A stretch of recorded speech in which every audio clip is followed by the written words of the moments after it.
birthday bear, happy birthday. Happy birthday to you. It's a special day just for you, 'cause today's the day the world gave us you. Happy birthday, happy birthday, happy birthday.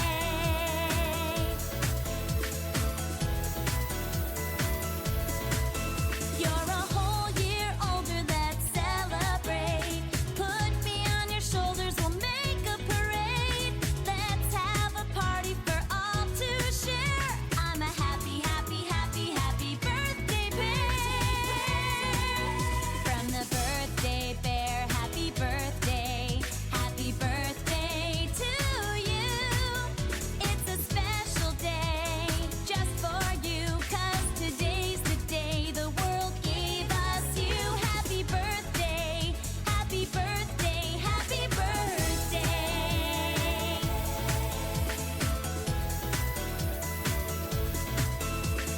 There's ice cream and birthday cake.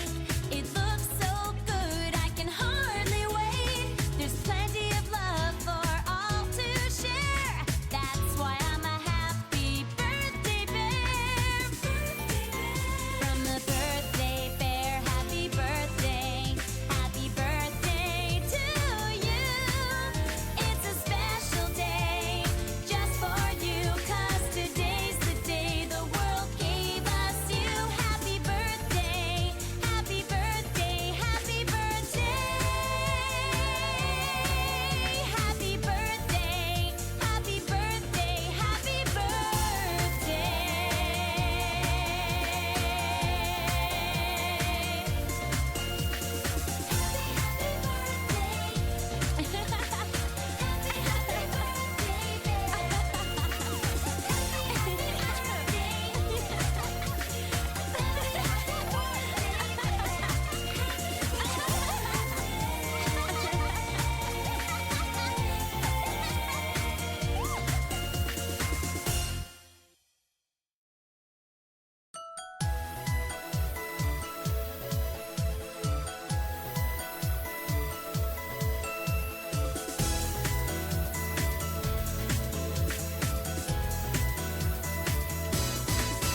From the birthday bear, happy birthday.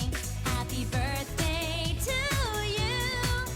It's a special day just for you, 'cause today's the day the world gave us you. Happy birthday, happy birthday, happy birthday.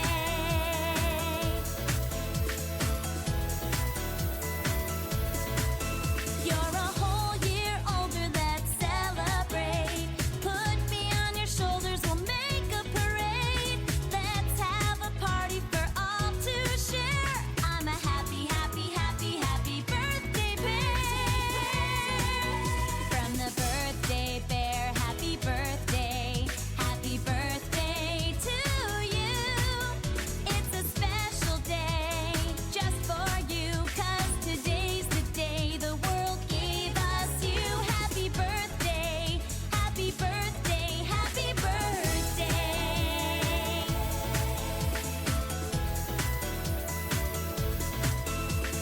There's ice cream and birthday cake. It looks so good, I can hardly wait. There's plenty of love for all to share. That's why I'm a happy birthday bear. Get something. Ah, wrong one. Ah, get something to eat. Valid. Okay, Hooray! We're both Oh, pretty good Tiny. at being silent. what happened? Oh, Tiny, right there on your screen. Oh yeah, look at my little hats. So what is this stream about? His birthday cards. Oh, today, yeah. I thought you already got. Was I that- was got that them, but I today? didn't stream them. Oh, okay. Okay. Yeah. He wore his fucking school outfit, and this hurts me personally, because that's like his original like lore That's even chubbier than the one we saw last time. outfit. Like when First MC died. Why would you do that to me on your birthday?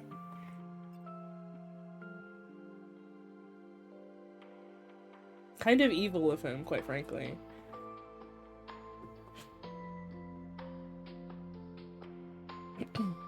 Also, I was playing kitty cards with him earlier, and he said, he was like, I have a surprise for you, and pulled out an assist card that deleted one of my cards on the table, and then was like, what did he say? He said, destroy them, and then deleted the fucking card. I was like, choosing violence on your birthday? I've never seen you do that before. Alright, where are we going? Celestial message. Alright, so this is his 2024 card. Birthday card. I don't think it's... So I found out that you can do the event story from last year, which I think is nice. We're gonna do that first. Go ahead. No, continue. Sorry. I'm like keeping an eye on your screen to make sure it's not lagging. Oh yeah. I don't think it is. It's not lagging on my end at the very least.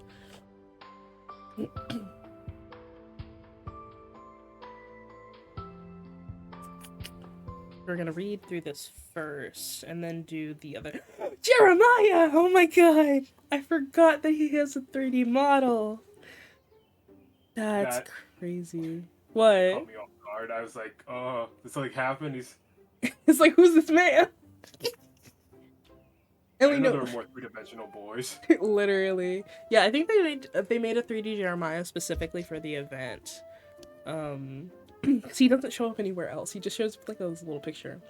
Anyway, damn, I forgot that he has a 3D model. Tell me, Jeremiah, have you made a fake ID for Xavier before? Obviously he has. Why do you ask? We're standing outside his pillow. After I posed my question, Jeremiah's hand that's in the middle of trimming a provision tree started trembling. Dramatic. Jeremiah and I direct our gazes to the radiant figure sitting serenely amid a cluster of flowers behind a glass door. Well, obviously, because 3 days ago, the association issued a notice for everyone to renew their hunter licenses. During the process, I caught a glimpse of Xavier's information in the system. I noticed in the birthday column that the date is listed as October 16th, which is fast approaching. I want to celebrate his birthday in a meaningful way, assuming, of course, that the date is real. What? I mean, she's valid, but why wouldn't the date be real? So that's why. You could have told me earlier. I almost ruined the tree. Seemingly relieved, Jeremiah continues trimming. I don't think you can fake a birth date on a hunter's license. It's definitely legitimate. You say that like you don't know what his birthday is. Man. Including the year and the date? Are you sure? Jeremiah rubs his nose, lets out a nervous chuckle, and quickly changes the subject. Kind of obsessed. But do you think someone like him would remember his birthday? True. I turn around only to see the radiant figure still sitting with the flowers.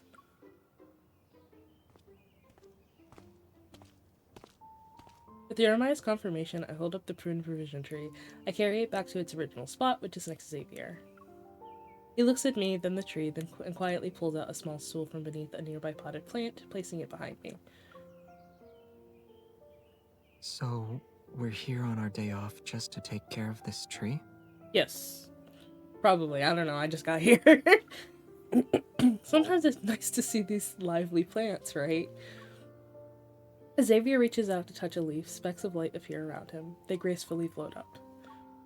I look at his face, and the question Jeremiah asked me lingers in my mind. Do you know what day the 16th of this month is? The 16th. Is it a work day? Kind of obsessed with him. No, think about it some more. The anniversary of Bunny's Hot Pot. The release date for the newest episode of Super Hunters. International Harmless Small Wanderer Protection Day. Kind of obsessed with him. They're all incorrect. After a moment of silence, Xavier eventually turns his gaze toward the provision tree beside him. The day this provision tree is revitalized? Seriously? You don't remember your own birthday, do you?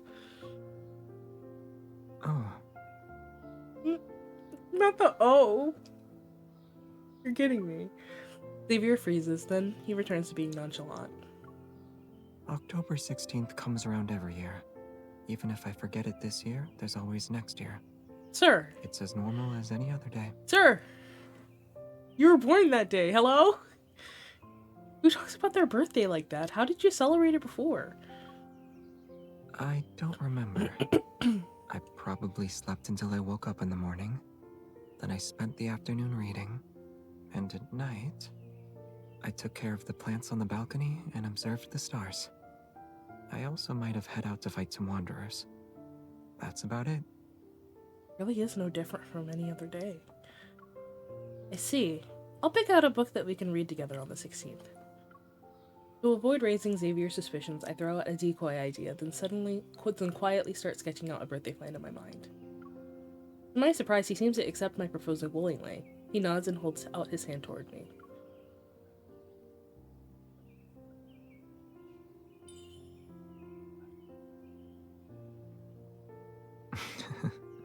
All right then. It's settled.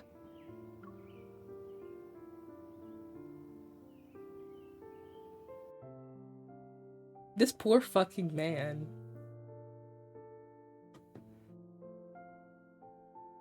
He said, I've lived like 200 years. I don't think I need to celebrate that shit anymore, quite frankly. Like, it's like there's people in my house. Not anymore.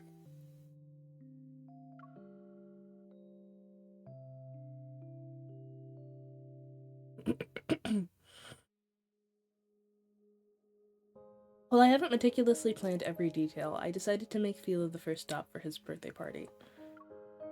He gave me flowers for the first time at Philo, so I should do something for him there in return. That's pretty much all I need to set up the venue.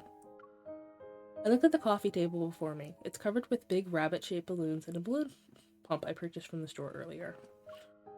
Take a sippy.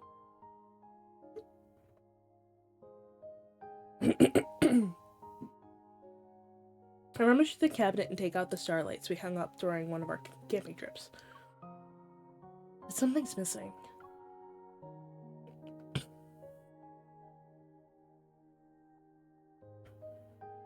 After looking around, I spot the plushies from Twinkle Toys. They're arranged on a nearby shelf, their cheerful expressions greeting me with delight.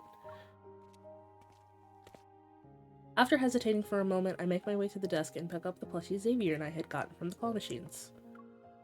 I guess they can be witness to our shared memories. They might come in handy later. Doorbell.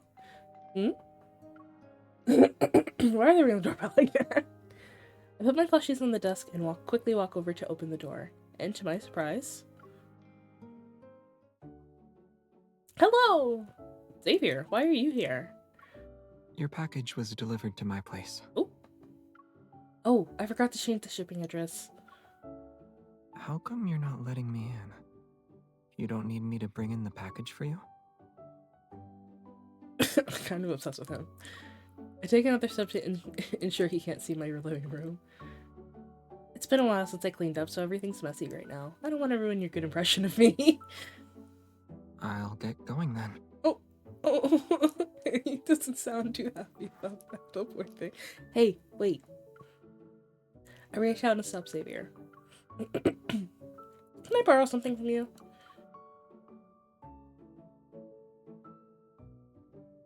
Did you come over to my place to do some shopping? Although Xavier said I could borrow him as many things as I want, he still appears puzzled when he sees me carrying plushies. Why do you need so many? Mind your business. It's a secret. You'll find out later. Hold on. What is that? I purchase bookcase and look at the neatly arranged stack of photos from Twinkle Photo Booth. And upon getting a closer look, I realize these are all pictures of us. They might be you. Saying it out loud is crazy. He's right there. Obviously, he's going to question you. They might be useful too. As I reach for these photos, ready to examine the finer details, Anne swiftly snatches them away. Are you going to take them all? You can't do that. Why? What if you end up losing the photos? True. How? Do I look like the type of person who doesn't take care of someone else's belongings? It's hard to say. Get her ass. Oh, it's a shame the trust between two people can be instantly broken. All because of some photos. These aren't just any photos. They're photos of us. Each one is unique. Even though Xavier sounds convincing, I notice something's off with his actions. Xavier, are you hiding something from me? Oop. Xavier averts his gaze as if I expose his secret, and since the opportunity hasn't presented itself, I quickly take the photos from him. My eyes widen as I look at them. In these photos, I either have my eyes closed or I'm making a funny face. I'm even blurry in some. Xavier, why are you keeping all these unflattering photos of me? Didn't you agree to delete them? Actually, I made another copy of them. Obsessed with him. Besides, they're not unflattering at all. They're vivid and dynamic. Meeting my gaze with assurance, Xavier exudes an air of conviction. It makes me believe he's genuinely praising me. It's hard to hold on to my anger in moments like, you were angry? Not that serious. Still, I tuck the photos into my pocket and pretend to be annoyed. I'll hold on to them for now. Stealing his photos. The first stop of the birthday party is almost done in terms of preparations, but the event after is what's important. Unfortunately, where should we go? What will we do once we're there? Xavier is hard to figure out. As I toss and turn in bed, my mind racing. A knock at the front door interrupts me once more. Is it Xavier again? Should I just ask him directly? Yet, what I get at the door is a letter. I sit cross-legged on the bed, inspecting the unsigned envelope that has yellowed with age. It's clearly been around for a few years. Weird. The address is correct, but who would write a letter to me in this day and age? Even more surprising than getting this letter is that it's Xavier's handwriting. However, most of the ink has bled through the paper, leaving only 2 lines barely legible. Change is a fickle friend. Construction sites spout faster than flowers bloom. Even this post office will be closed down. Maybe I'll be in the process of finding a new place to live in next spring. The letter bears a signature date from the past, October 16th, one of his previous birthdays. Why would he send it to me? Was it a mistake? What is he trying to say in this letter? Did he want to tell me something? The 2 lines before me provide little information. I cannot grasp the meaning behind this letter. Yet, an inexplicable feeling of solitude intertwined with the passage of time emanates from the paper and envelops me. As my gaze shifts to the bottom right corner, the postage stamp indicates this letter came from a nearby town. After thinking about it, I decide to explore this town on my own. The mystery! How you doing, Chris? I'm doing fine. Internal conflict, but also very enthralled in the story. Real. Xavier's stories are so good, bro. I don't know what type of like crack they put in his fucking story, but it's really good. Crack cocaine. Literally. Sorry, I just remembered the hats. I decided to like use a more realistic PNG for mine. On the weekend before Xavier's birthday, I took a solo train trip to Moonfall Bay, the small town mentioned in the letter. At first, I planned to experience the scenery Xavier once saw with his own eyes, but against all odds, I, with the help of the locals, successfully located the time post office mentioned in the letter that was closing down back then. It actually reopened recently. An employee walks out from the back room, probably because they heard the door being pushed. Are you here to send a letter? No, I actually got a letter from y'all. I I nod and take the paper and pen he offers. I wonder if Xavier walked into the post office on a sunny day just like today. Did he send a letter like this? As I gaze at the ink stains on the desk, an image of him sitting here emerges in my mind. I decide to write a reply past him. Cute, wait! Before I realize it, the setting sun casts its gentle rays through the old window. It bathed the letter I had finished writing in its warm glow. I fold the paper into thirds before tucking it into the envelope. With colored markers, I draw a personalized postage stamp for him in the bottom right corner of the envelope. You haven't filled in the address yet. When I give the envelope to the employee, he glances at the empty address field. Do you have a P.O. box here? I'll come back and get it on the 16th. After putting the key, its surface engraved with the word time, into my pocket, I leave the post office, engulfed in the golden light of the setting sun. Huh? Oop. Do you want to have some hot pot at my place tonight? Okay, see you.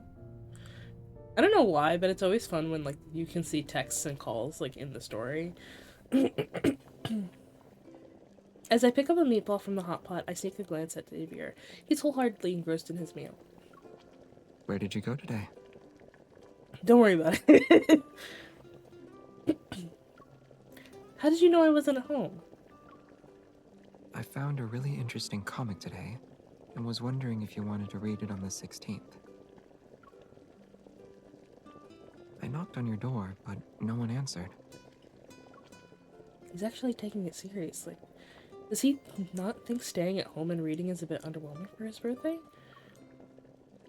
I look at his face, and for some reason, I think about the letter and the photo on his hunter's license. Why are you looking at me like that? I'm sorry, that's a really good lie. Was he eating? Why are you looking at me like that? Oh, yeah, he was. He speaks with his mouth full of meatballs, his cheeks puffs out. Hello?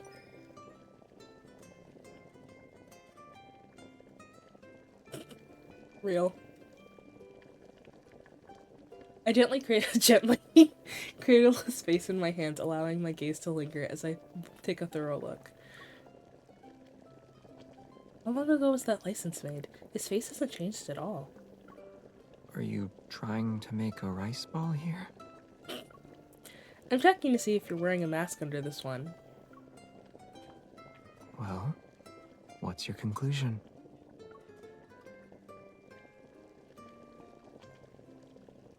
Touching your face is nice. It's like a soft pom-pom.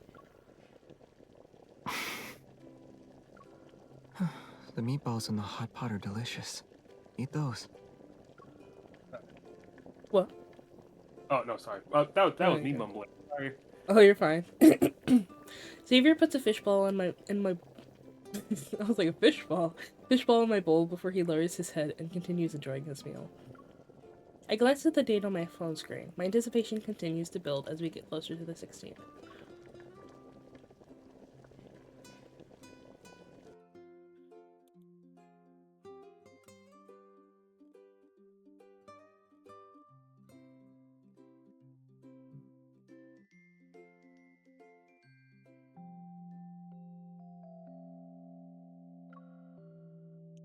Let me in! Let me in!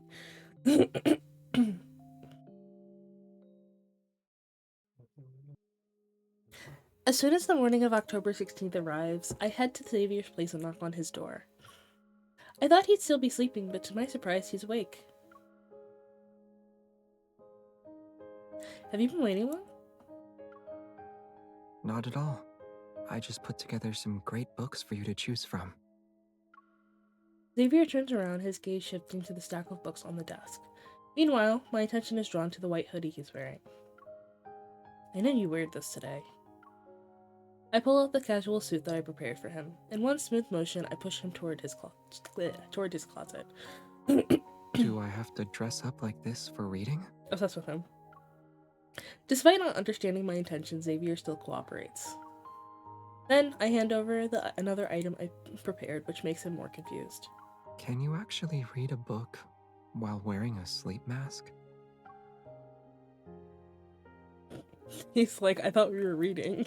I let Xavier still wearing a sleep mask to Philo.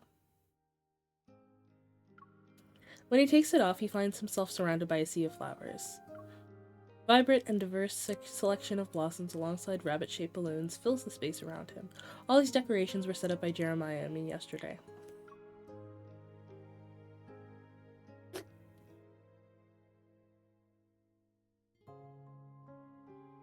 After Jeremiah offered his good wishes, he quickly found an excuse to leave.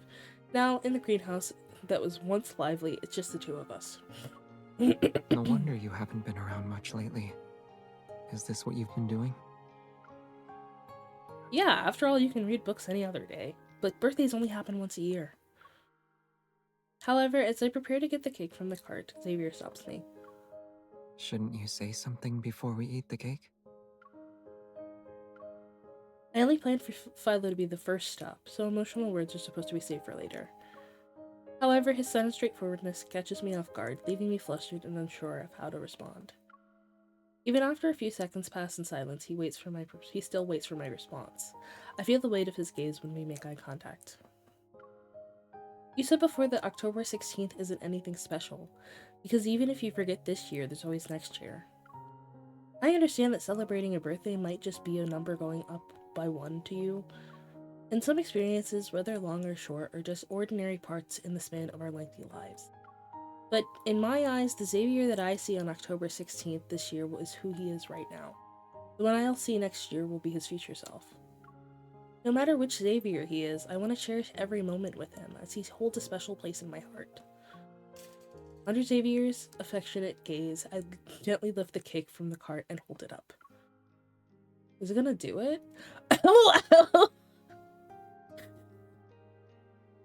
So I was curious to see what would happen because since it's an event story, it's a birthday event story, usually the cake that you decorated shows up here. They were like, you're blank, bitch. Look at that one little candle. It's not even centered. Damn, you bring this to your man on his birthday. One pathetic, lonely ass candle. One pathetic, lonely ass cake. candle. And a cake that looks like it has barely any icing on it. Real. It looks like it kind of has a little bit of a texture on it, though. Damn, I wish that I was here for this event. I mean, obviously, since I didn't make a cake, because I wasn't there, like, they had it. I guess this is just the default cake. Damn. Damn. I wonder if it's gonna make me sing. It probably will. Happy birthday, Xavier. Oh, the candle. the one candle.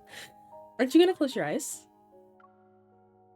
I don't know what I'll wish for, but looking at you might give me some inspiration. Sorry, hearing him say that and knowing what he says on the next birthday event is insanity.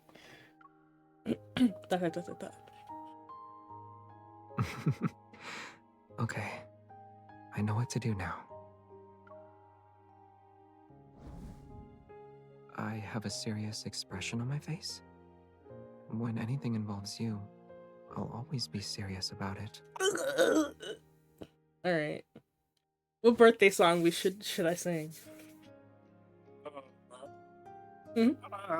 Oh, wait, are there choices on screen? Oh no, I just meant like real. We do Feliz. Stevie Wonder. No, we can do Feliz Navidad. I don't speak Spanglish, but like I'm okay. Feliz Navidad is not a birthday song. Oh shit! Fuck damn it! I mean, like it is someone's birthday song. The birthday song. It's of our Feliz Lord and Complete.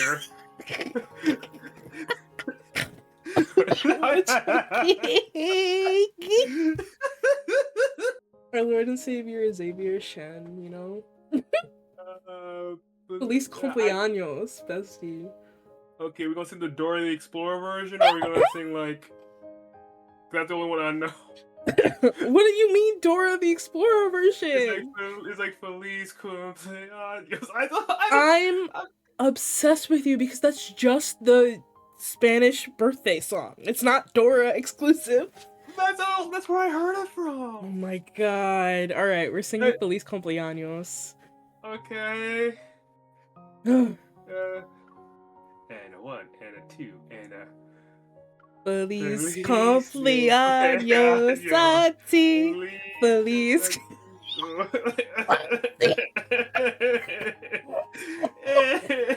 Feliz cumpleaños. Feliz cumpleaños. Feliz cumpleaños a ti. Get me out of here. When they walk up to the fucking I camera, enjoyed that. Will you sing happy birthday for me next year? sure. Hopefully it's better. Bro, you do not gotta lie to us Oh my about that. God. That song was awful. That was awful. To be fair, his if you like your birthday card, like your birthday like event, when the first 2024 year, he sings kind of bad, and then like the next year he's like, I practiced this time, and I'm like, oh wait. Oh, so he's tone deaf. No, he's not tone deaf. He's just I don't think he ever really sings. Silas is tone deaf though, but he did a good job his second year. Yeah, I hope it's not like that next year. But yeah, anytime they like, whenever they walk up to the cake like in the camera, it always scares the shit out of me because I'm like, wait, I am staged right now. Please back up. Anyway, yeah, sure, just not that version, please. Yeah. Wishes and blessings rose with the smoke drifting into the distance. Seizing the moment, I scoop up a spoonful of cake and hold it out to him. Oh. What did you say? I was like, oh, okay. This is the tastiest part of the cake. I can see that. The tastiest part. I'm ready. I don't know, man. Sensing Xavier's eagerness, a mischievous impulse washes over me. Honey! You just put the cake in his face? Actually, I've changed my mind. Let me try it first.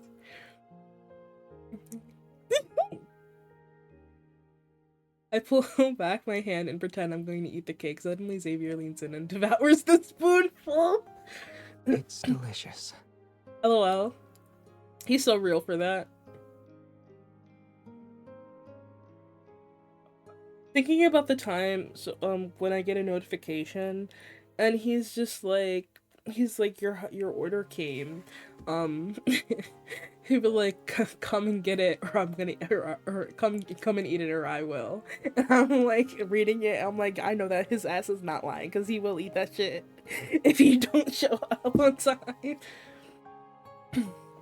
Of course, as I said, this is the best part. I put a lot of thought into making it. My hands are sore from making this cake. Oh, really? Let me do it for you from now Like, on. wow. Wait, what'd you say, Chris? I was like, oh wow. So that's a lot of. You know what? LOL. Yeah. You did a good job. Yeah. Let me. Got a little candle. Your birthday. It's your birthday cake. What do you mean? It's like it really brings the room together. LOL. It matches his suit. You know. Yeah, and the one candle represents his tie. Yeah, there's only one. There's only Like it represents you because there's only one of you in this entire world. LOL. One of you, baby girl. What's it called? Not him saying like I can do it for you next year. It's your birthday cake. What do you mean? We can talk about that later. But it's my birthday today. Shouldn't you be listening to me? Oh, okay. Sorry, King. Xavier, when did you learn to boss people around? Him.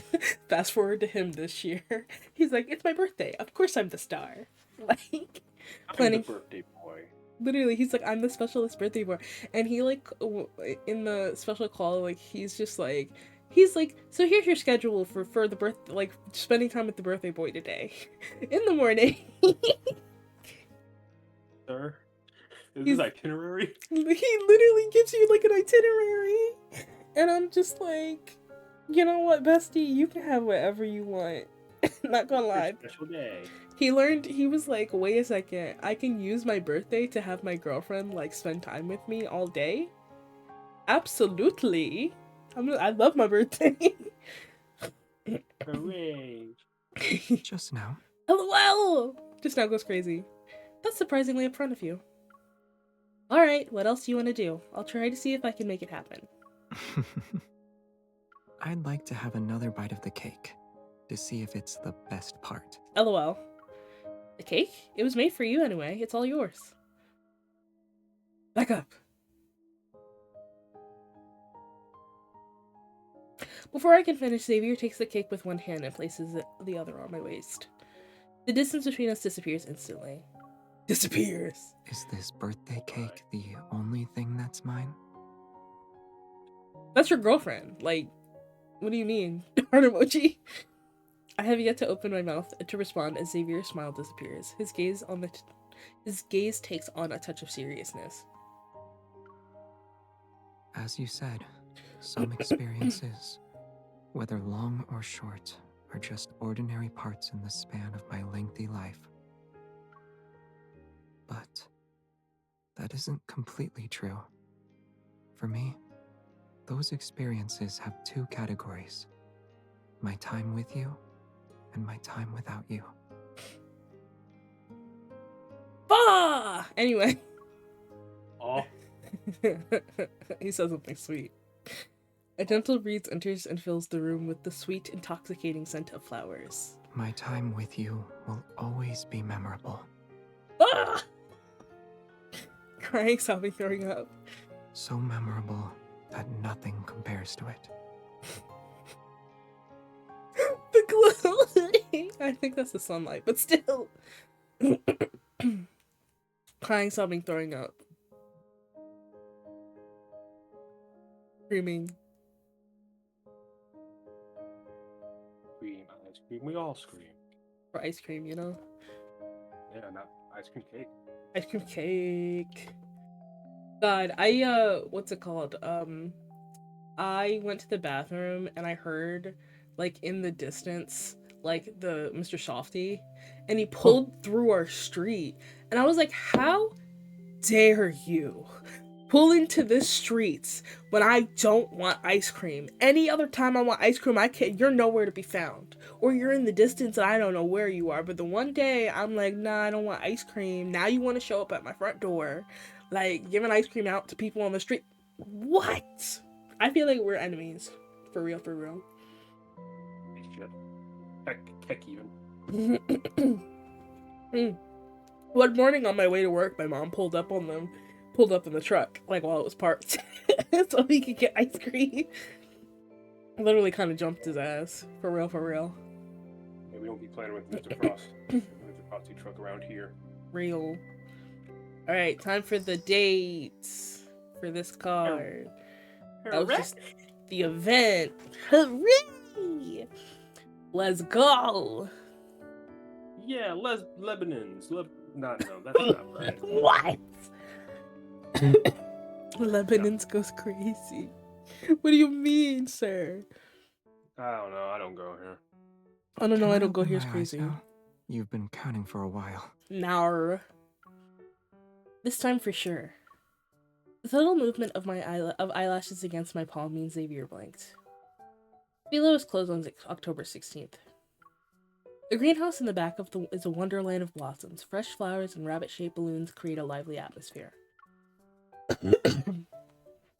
Sitting behind Xavier, I have covered his eyes. I make him walk onto the floral archway, and we stop in the center of the room where a field of light purple petals awaits. Okay. Can I take a step back? I'm practically hugging the table. LOL. Okay, I'll give you enough space for 3 steps. A birthday banner that says Happy Birthday, Xavier hangs above the table. Jeremiah pushes out a cart with a cake. He gives me the okay sign. I let out a sigh of relief. Then I take a deep breath. 3, 2, 1. Happy birthday! Surprise! Right. Happy birthday! A birthday hat. Birthday boy. Literally birthday boy. A birthday hat, confetti, and ribbons fall on Xavier's head.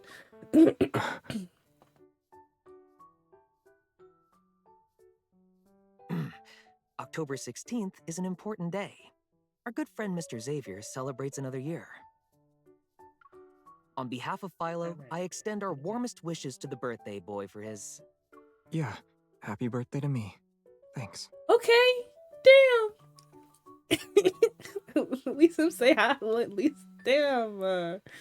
He interrupts Jeremiah. I look at Xavier, who's fiddling with the colorful ribbons in his hair. Anyway, consider the greenhouse yours for today. And now that I've shared my well-wishing, I'm going back to work. I'm a busy florist after all. Oh well.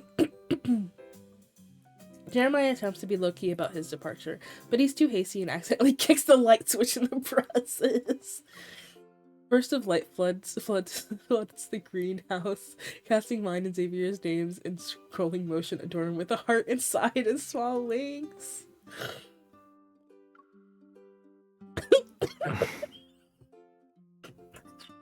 Maya! Oh, we fucked up. Oops. Let me try that again. Let's try that again. I foreshadowed a sheepish laugh and pressed the button on a remote. The words happy birthday are turned on. The lights around the room shine and bathe him in a warm glow. This is definitely a surprise party. No wonder you've been burning the midnight oil lately. This is just a part of the whole. Especially since someone said his birthday was just the same as any other day. It's time to show you what same day as any other day looks like. I pull the cart closer and lift up the cake. We just did this. First things first, I'm the realist. Just as I'm about to sing happy birthday, Xavier looks at the cart's second shelf. First things first, should I put that on?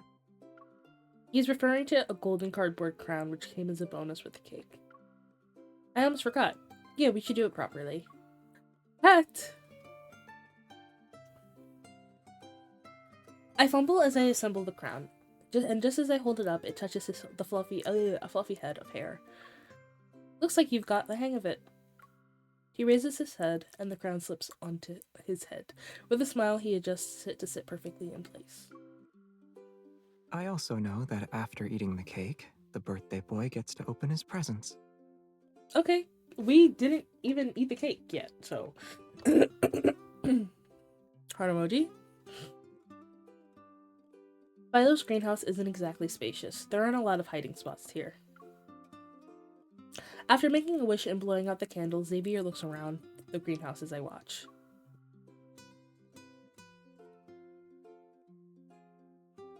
The flower pots are here, and the watering can.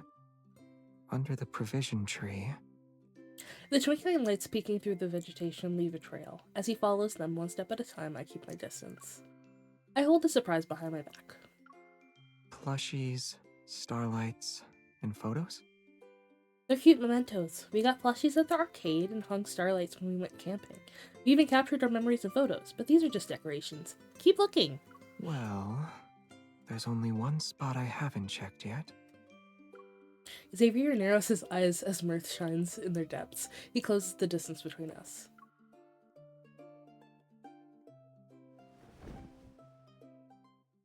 My back hits a flower wall. He leans in and I can't help but grin. I offer him the flowers I've been hiding. Flowers? While I don't have a good reason to give them, I prepared a bouquet. Is there a story behind each of the flowers?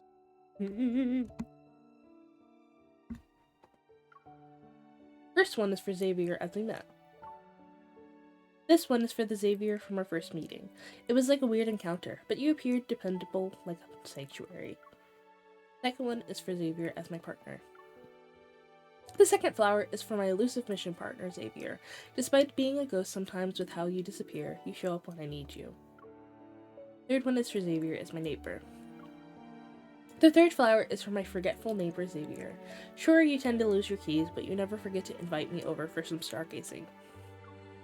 And this one, with his face centimeters away from mine, he takes a flower. Who gets this one? To Xavier. I'm giving it to Xavier. For no reason in particular. It's a gift for the past, present, and every Xavier in between. Our gazes meet, and Xavier holds the bouquet close. A smile blooms on his face. He playfully taps my ear with the bouquet, tickling me lightly.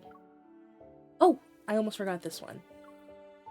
I beckon him to come closer. He knowingly holds out his hand to accept my small packet that's decorated with shiny star stickers. He carefully unties the ribbon. Flower seeds? Consider it a gift and a hint. Philo is the first stop on our same as any other day adventure. Do you want to guess our next destination? Ooh, pretty.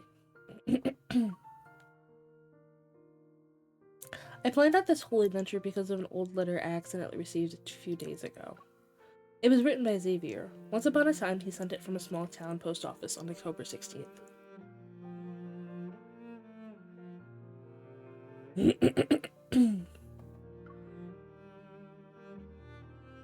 Change is a fickle friend. Construction sites sprout faster than flowers bloom. Even this post office will be closed down. Maybe I'll be in the process of finding a new place to live in next spring.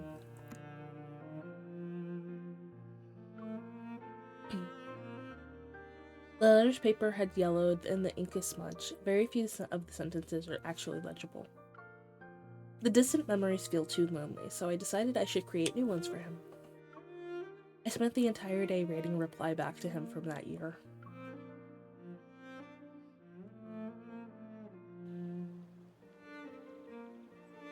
A gentle breeze whispers across the vast sea of flowers. Xavier stands bathed in sunlight.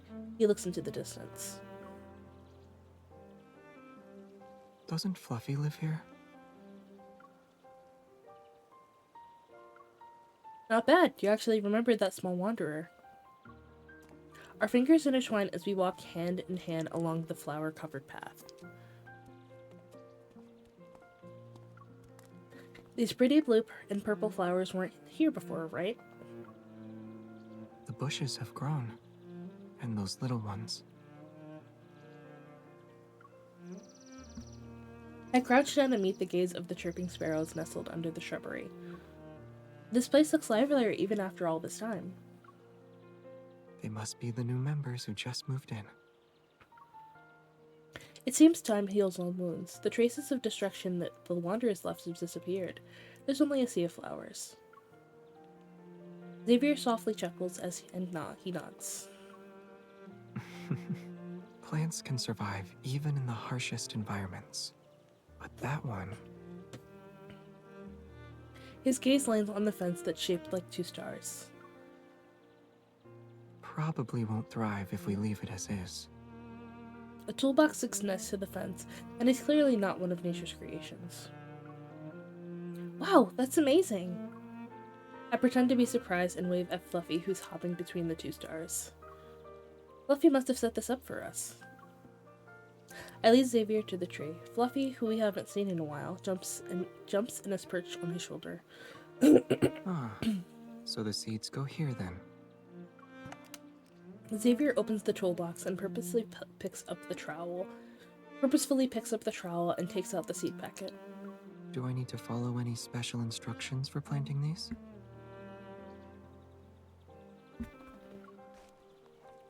The flower seeds rest in his palm like tiny stars. I crouch down across from him. Our heads almost touch as I take one of the seeds. We just need a lot of sunshine, good soil, and a healthy dose of patience. The trowel digs up some dirt and the seeds fall into their little holes. What if I mess up? Too bad. I playfully bump his head against mine. You won't. Our little flowers will bloom just fine. Because these seeds are special? Yup. Because we planted them with our own hands. I bury the seeds and he suddenly gets closer to me.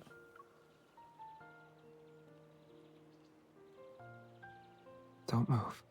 Okay. A tingling sensation washes over me as his fingers brush against my cheek. Did I get dirt on my face? Yeah. My face still isn't clean? Is there really that much dirt on it? It's fine. His finger lingers and gradually moves down. Xavier's expression is serious, but... Wait, I also have dirt on my chin? Wow, she's a little stupid. Little oopage. Yeah, don't move. It'll be gone in just a second. Xavier's Xavier's expression remains the same. Confused, I pat my face. Then I pull out my phone to look at myself.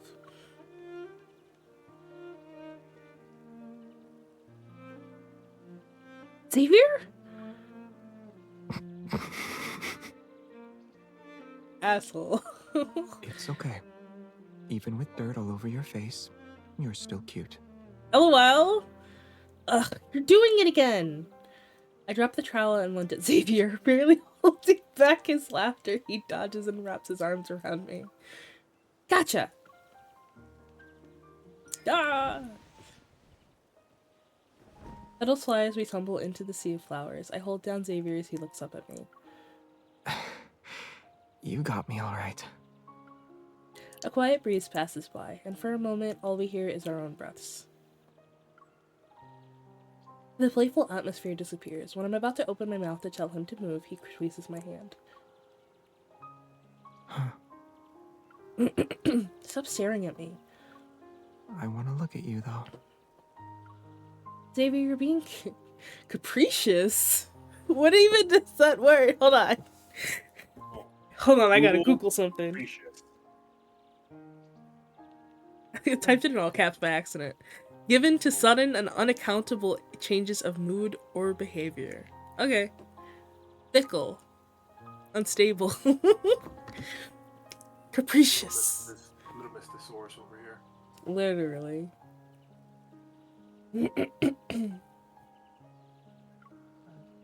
Today's my birthday. LOL. He said, I'm gonna do whatever I want, actually. And you know what? He's based.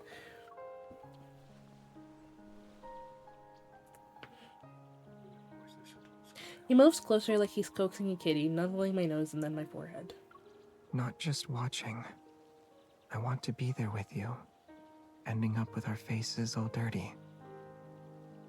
Okay. Heart emoji. We lock eyes before bursting into a fit of laughter. The sun is nice today, so I decided to lie down next to him. How old do you think this tree is? With how thick its trunk is, it's probably a grandpa of the forest.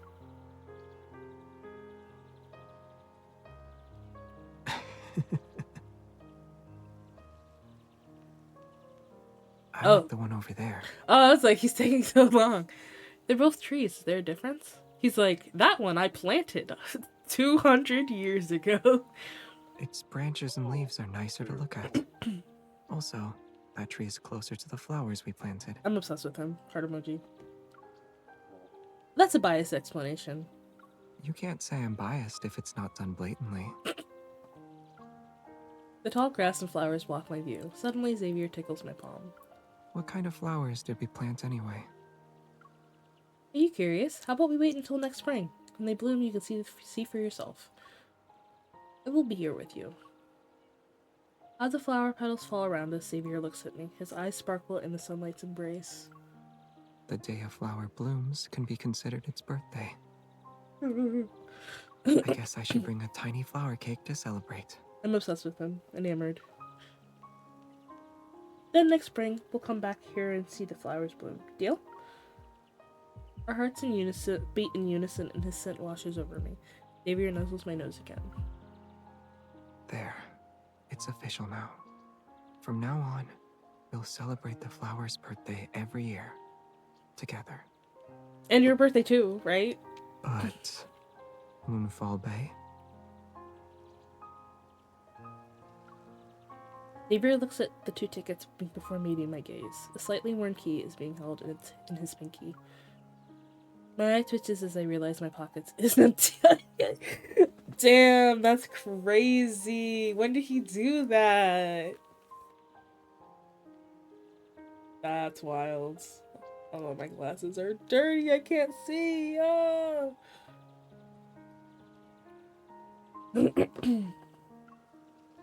When did you do that? It's a secret. You know my nerves. Hard emoji. Xavier plucks a petal from my hair and his smile widens. Let's go. Our next destination is listed on these tickets. You have arrived at the Moonfall Bay. Passengers heading to the city, please exit. 2 platform signs stand before us. City Center to the left, Time Post Office to the right. The crowd surges toward the city, but Xavier grabs my hand and walks in the opposite direction. Why didn't you hesitate? Do you even know where I'm talking? Do you even know where I'm taking you? Why would I hesitate? He squeezes my hand tightly as we walk against the flow of the crowd.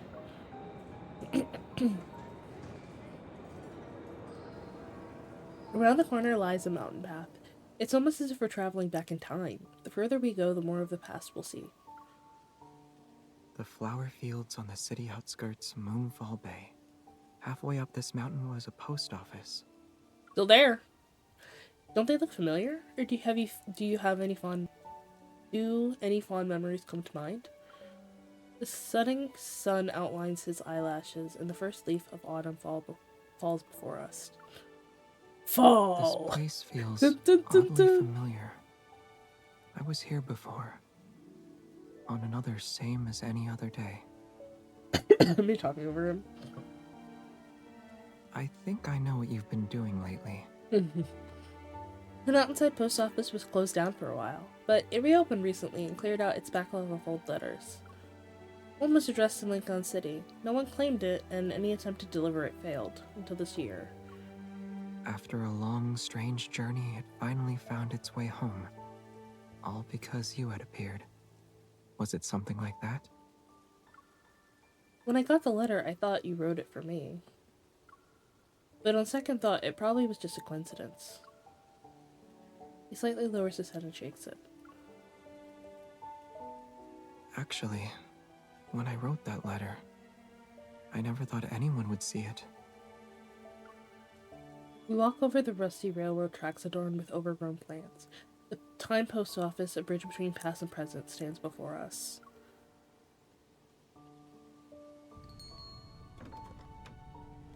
There's no one around to greet us. The old counter and the chipped mailbox are relics of a bygone era, seemingly frozen in time. The table's still here. Really? Are you sure that's where you wrote the letter? The pen I used back then was acting up. An ink stain was a souvenir from the struggle. Damn, that's crazy.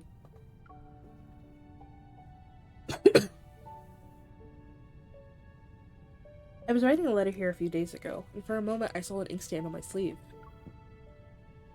I guess the past few pulled a prank on me. Do you two need help finding something that was put in a P.O. box? Wait, did you bring me here for something I left behind? Xavier pulls out the key he took from me. We exchange a knowing look as he approaches the employee.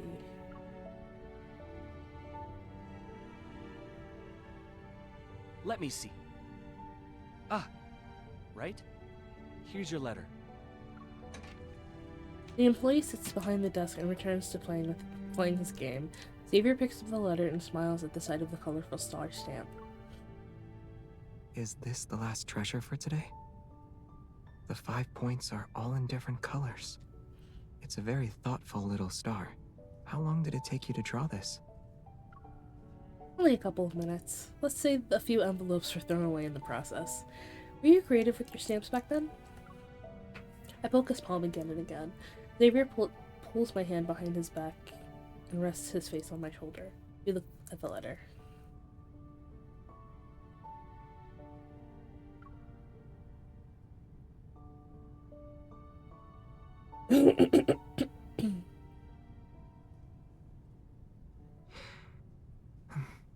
No. At that time, I wasn't sending a letter. Why did you write one then? It's quiet for a moment. I turn my head. The post office was closing down that day. As I passed by, they were handing out free stationery and stamps as a way to say goodbye. By the time I finished the letter, I realized I didn't have anyone to send it to. So I made up an address. I never thought you'd be the person living there now. So, that's your reason for writing the letter? Xavier hesitates for a moment, then he shakes his head. Not exactly. It was a very busy year. The flower fields were destroyed. This place closed down, and I had to move. I thought I was used to life constantly changing.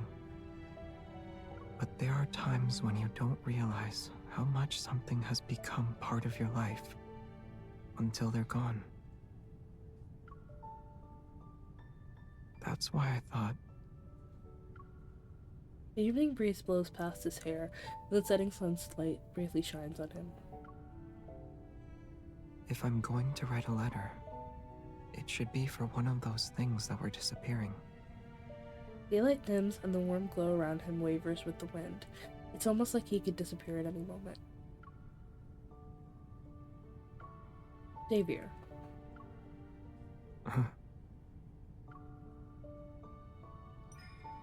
I place my hands on his shoulders, and our faces are centimeters away from each other. I speak with conviction. They won't disappear. The flowers, everything. As long as someone remembers them, they'll always be with us. At least, I remember them, so they can't disappear. They won't. Silence hangs in the air for a long time. Then, Xavier's initial surprise changes as his expression softens. In the light of the setting sun, he tucks my hair behind my ear before leaning down to rest his forehead against mine. All right. Then, let's make it official here too. In the evening breeze, I find his hand and hold it. With my finger, I trace a tiny star on his palm.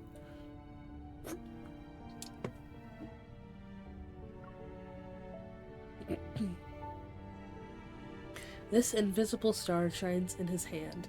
It's a silent conversation echoed by the colorful star drawn on the letter next to him.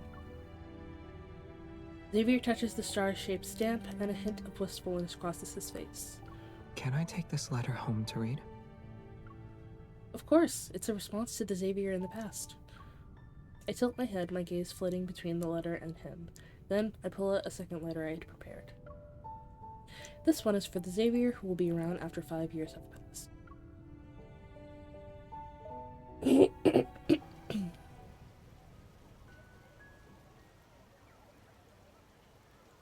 Night falls and the street lights flicker. Walking on this path again makes me feel like time is being rewound. Xavier can't tear his gaze away from the mountains. We'll read this letter together after 5 years have passed. And if the post office loses it, you owe me another letter. It has to be exactly the same. A birthday present 5 years from now. Don't worry, he'll get it. I guess October 16th isn't the same as any other day now, right? I'm looking forward to spring. For the moment I get a letter from a mischievous fox. And before the letter arrives, I'll wonder what she wrote for me every day. I can't forget it, even if I tried. Speaking of which, how did you celebrate your birthday before?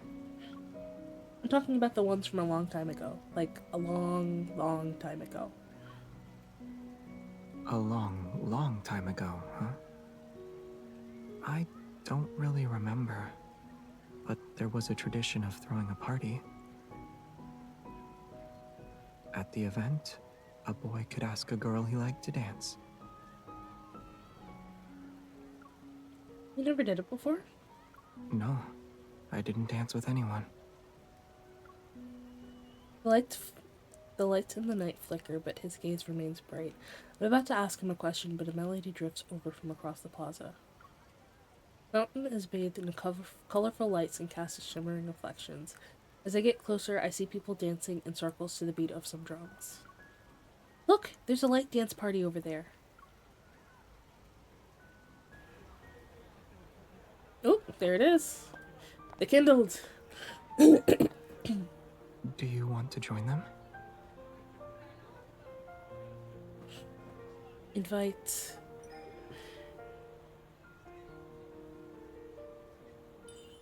If you don't want to do it, then you can pretend I didn't. Sure. Though a gentleman usually waits for the girl he likes to say yes.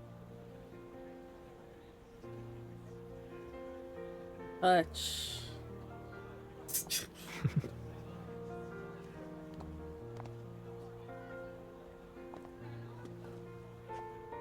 I always managed to find a way to leave birthday parties. But now I think they're actually kind of fun. As you can see, oh shit. I knew that was gonna go by fast. As you can see, life's about trying new things, right? Trying out new things, right? Well, trying new things without you wouldn't be as fun.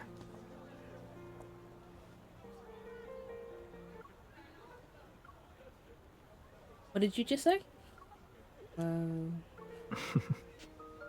You dance well. Liar. You didn't hear me? I wouldn't mind hearing you say it again.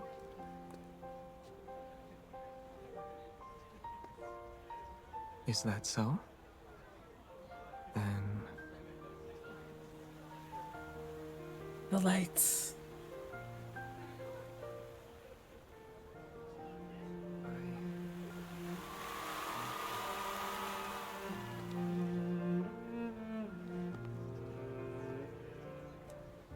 I just now realized I didn't have the audio turned on for this entire time. Kind of obsessed with you. I was sitting here wondering, why are there long moments when friend does not talk dialogue? Hello. It's because you're listening to him talk. I now have unmuted your Discord and now I can hear everything. You may continue. Also, I didn't realize that you actually don't hear him in the, That's crazy. I'd always heard him say it, that's why I was surprised. Hello? Oh. Xavier, let's celebrate your birthday together next year. of course. But Ooh. is that it? Huh? Ah! Yeah. I mean, good for you, but After this, let's spend every year together.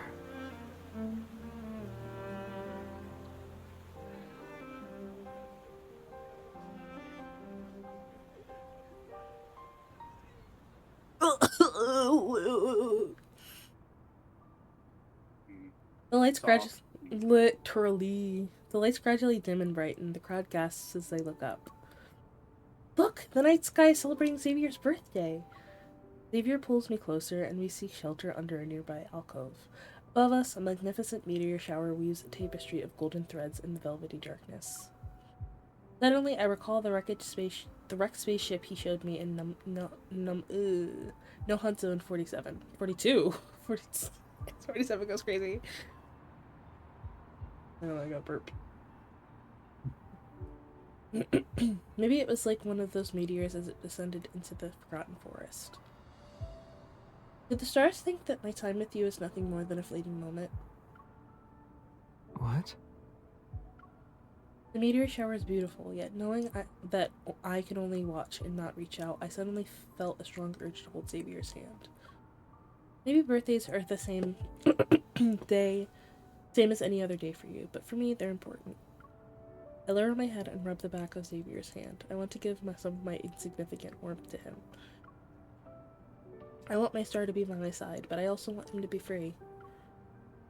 What makes you think he has to choose between being with you and being free? Because maybe this isn't his real home. Under the timeless gaze of the Milky Way, I moved closer to Xavier, like softly blowing out a candle. So, no matter where his travels take him in the vast expanse of the cosmos, there will always be a sea of flowers and a letter waiting for him. It will remind him of my feelings. And every year, on the same as any other day, someone will always say happy birthday to him in her heart. The scenery around us becomes perfect for a dance between two people. Light and darkness mix, and our breaths intertwine. Our heartbeats embrace each other, resounding as one. You're wrong. Without the one you long to see by your side, no place truly feels like freedom. His hair brushes against my forehead, and his pinky touches mine. Xavier gently nuzzles my nose. Besides, didn't we create a sea of flowers here? He's thinking about Alubru. This I just know star it! isn't going anywhere. His home is where the wavy leaf sea lavenders bloom.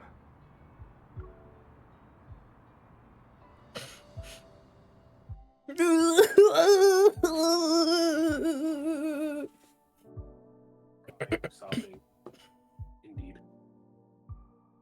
Crying, sobbing, throwing up. Pissing and shitting, you know? I was gonna say that, but I thought it was too uncouth to say that on stream. It's fine, I said it. Okay, cool, Pog.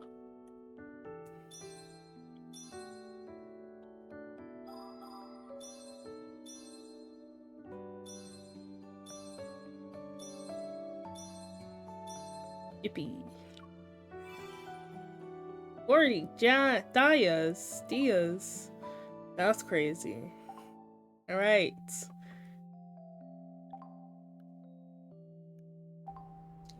Do you have anything to say? Me? No, Xavier. Me? No, bitch! I'm kidding. I could be a hot Chinese man too. Just give me a chance. Just give me a chance, Oh god. Oh, I wheezed so hard that my head started hurting. Hold on. Apologies.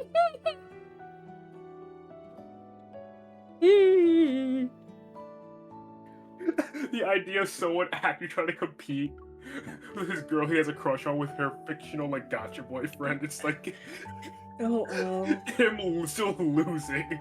still losing goes crazy. It's like damn Daniel. Darling, hold my hand. Alright. Now for the regular event. Inspiration collection. I already did this. We're still not done yet? No, that was 2024. Oh no. I mean, if you don't want to hang around for the second one, that's fine. I was joshing. Oh. I guess I'm doing this now. Ah, shit! Not that one. Fuck.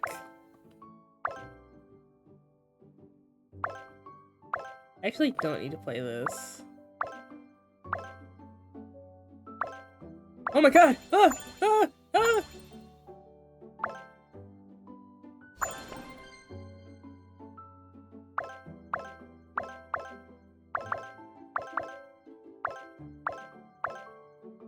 Fuck! Ah!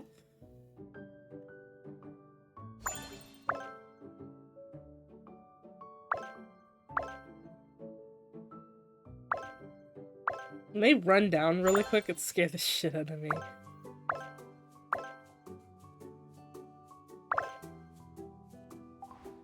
Ugh. Need a second.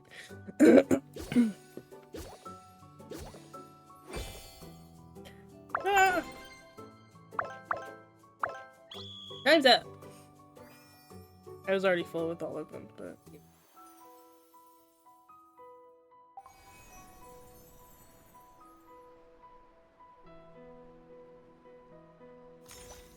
Look at my. Where is it? I don't remember which one it is. Oh, hold on.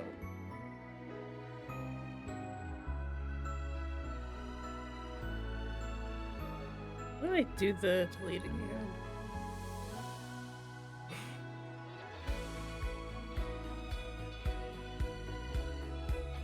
There we go.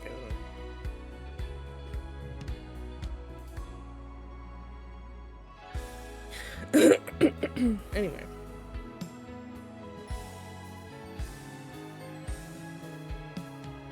Oh, okay.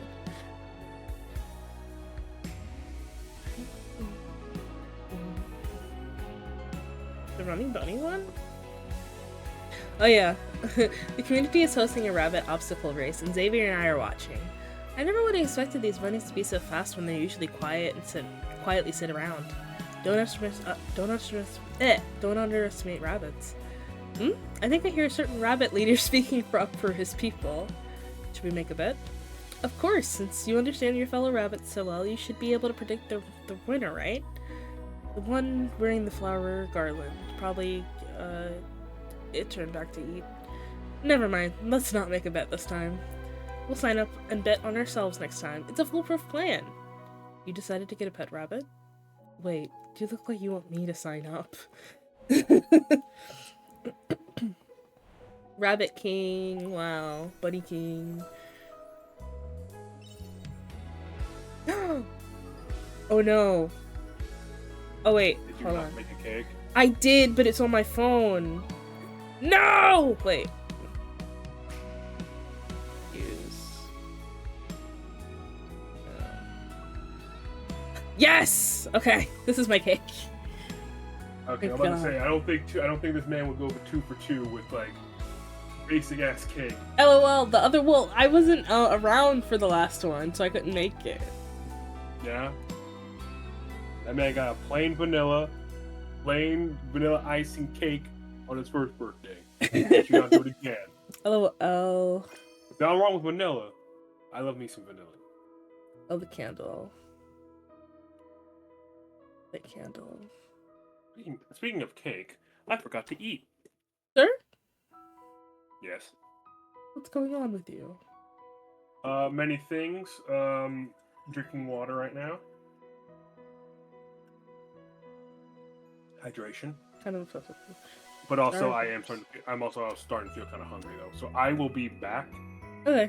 Do you want me to do the event without you? Or you want me to wait? I'll catch up. Okay. It should take. It's just microwaving. Okay. My cake. Should I put stuff back here? Nah. Not really. I'll do it. Why not?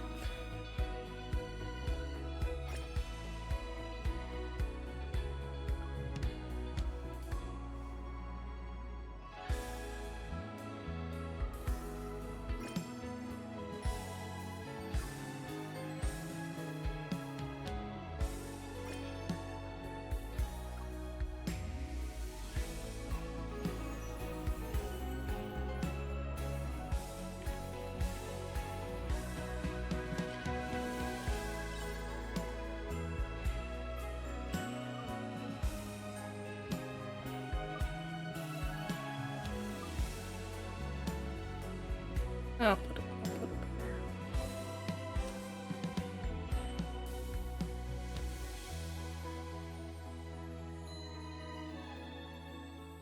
Because I feel like bad when I'm not being back here.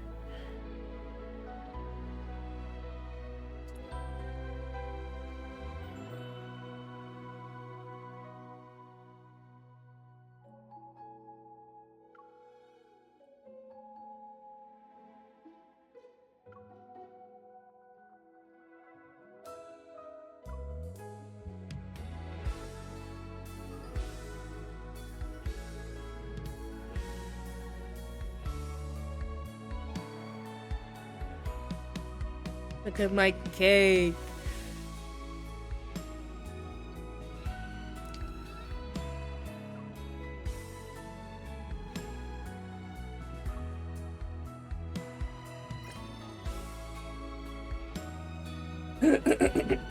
My beautiful, beautiful cake.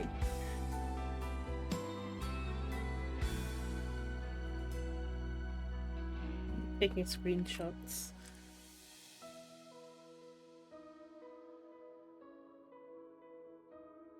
Okay.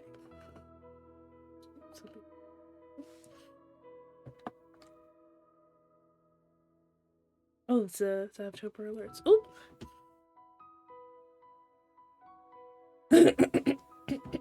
Okay. Save.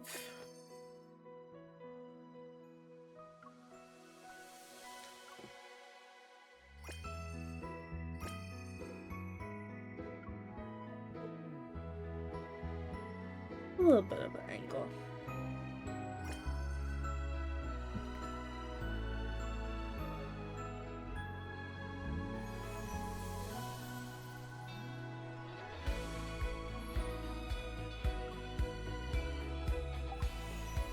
Alright.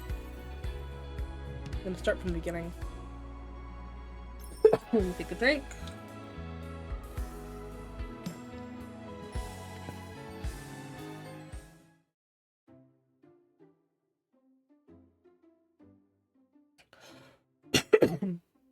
Burpees.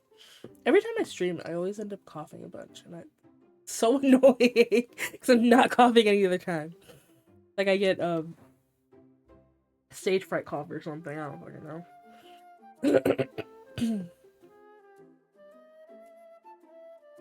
As I enter Xavier's home, I realize just how much of an understatement his request to open a few packages is. At first glance, the living room has practically been turned into a package distribution center, and he's still researching for a path that he can actually walk through. He's still searching. This is what you call a few packages? Are you planning to sacrifice your home to serve as a delivery hub for an entire apartment complex? He finally clears a path and pulls me over to sit with him on the carpet. I'm not the one making the sacrifice. A book platform I use suddenly sent them to me, but none of them are books. Amid all this confusion, I spot a comic-style greeting card tucked under one of the packages. To our most esteemed lifetime member, Mr. Xavier. Just how many platforms did you sign up for? It's hard to say. Oh well. On your birthday, we present this small token of our gratitude. May you, who keep the books as your companions, always maintain your curiosity and imagination about the world. I didn't expect your first birthday gift to be from a book platform. The first several dozen birthday gifts, actually. Oh well. Then what number will my gift end up as? Let me count. 1, 2, 3, 4, 5, 6. Yours can cut to the front of the line, though. It'll still be number 1. Thank God I saved that because that's really good. 1, 2, 3, 4, 5, 6. Yours can cut to the front of the line, though. I open a small box and a familiar figure pops out. New Bun Bun merch again? Why is this Bun Bun smiling like this? It looks sinister. What do you mean? It's just a white bun. Sinister goes crazy.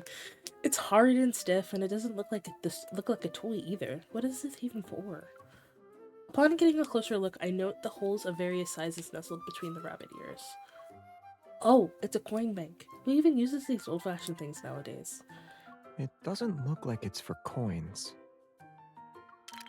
He grabs a handful of nuts and seeds from the coffee table and drops them into the holes. Watermelon seeds, pumpkin seeds, sunflower seeds. This one's for pistachios.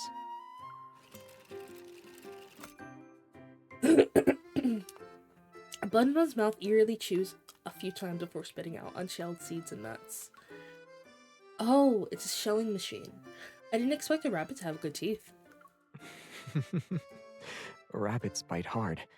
Even children know that. Okay. Damn. I blame you for never biting anyone, you big rabbit. You've skewed my impression. You haven't been bitten by me before? LOL? Deadass? Afraid he might continue with the bolder remarks, I immediately stuff a handful of nuts into his mouth. Eat your nuts! Mm-hmm.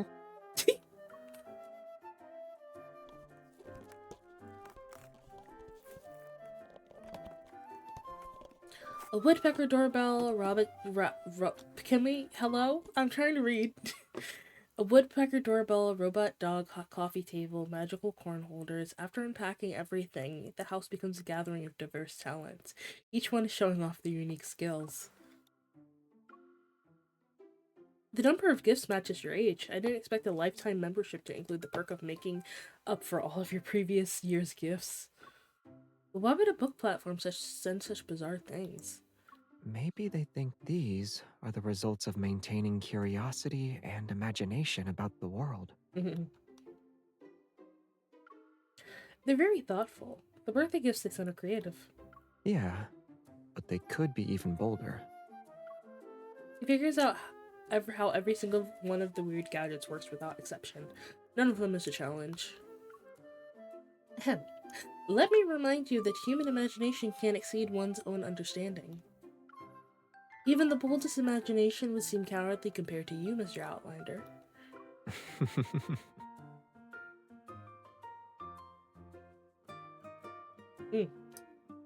Drinking less of my soda.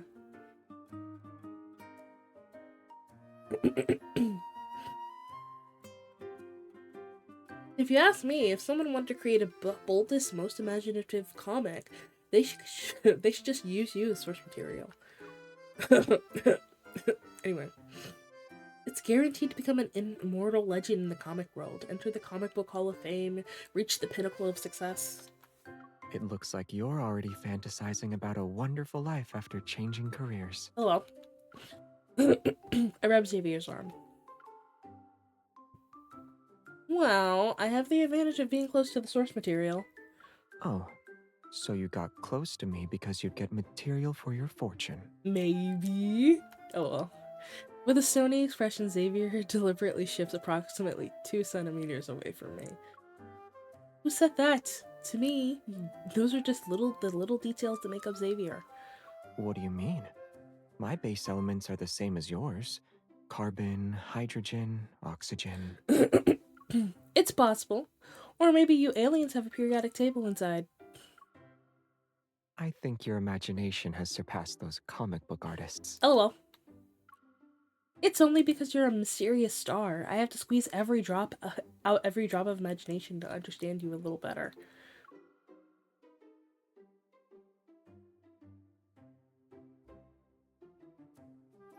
The distance between us disappears as Xavier moves toward me. He laughs while ruffling my hair. I was thinking about telling you the story you wanted to hear. Azumoji? But now, I'd rather see your imagination burst forth. No! No! Blocking the lore from me. Just you wait. I can uncover your secrets on my own. By the time Xavier's birthday arrives, I'll prove that I'm the one step closer to his world. But to understand Xavier, who came from the stars, I need to familiarize myself with those stars first.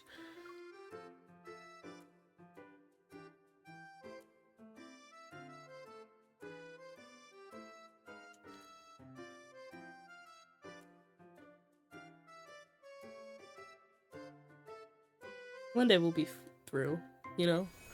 Ah, yes. I forgot that you can click this. Xavier wears substance to a spacesuit. Wouldn't he be Xavie Kid? You traveled to so many planets, yet you ended up on this small balcony. Oh well. Okay, 2.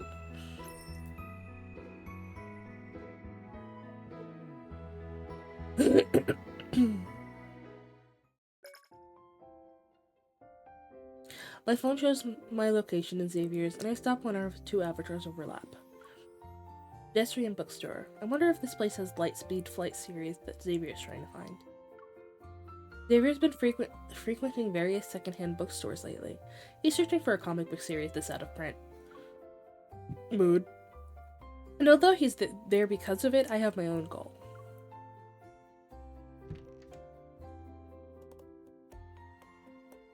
Ever since I made that bold claim about uncovering secrets from the stars, I've been searching extensively for related books.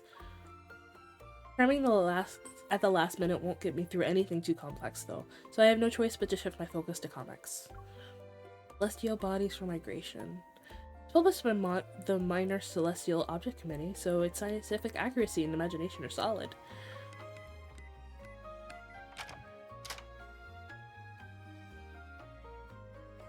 I squeeze into the reading capsule where Xavier is. He lifts the book beside him to greet me. Obviously, the comic isn't the one he's looking for. I guess this place doesn't have it. There aren't many bookstores left. It's okay. Looking at other books without a particular goal is also enjoyable. Real. What about you? What are you reading? I'm reading My Dear Detective Mitsuko's Case Files by Natsumi Ito. If you're curious, if you even care. Afraid I'll be found out, I'll open the book and flash it at him. What else would I be looking at? I picked a random comic like you. Perfect. We should be able to finish what we're reading before dinner. Dinner? Takes me like an hour to read a graphic novel, bestie. At that point, I'd grab another book. This book is based on planets that the Minor Celestial Object Committee has already observed. It features speculative explorations of extraterrestrial life. Silly.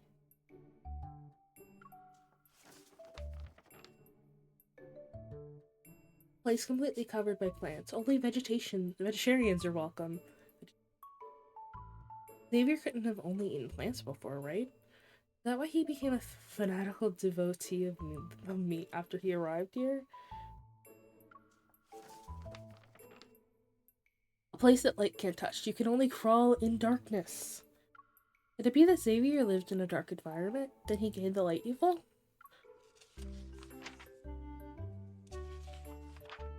Unaware of how many imagined chapters of Xavier's life had played out in my mind, I reached the final page.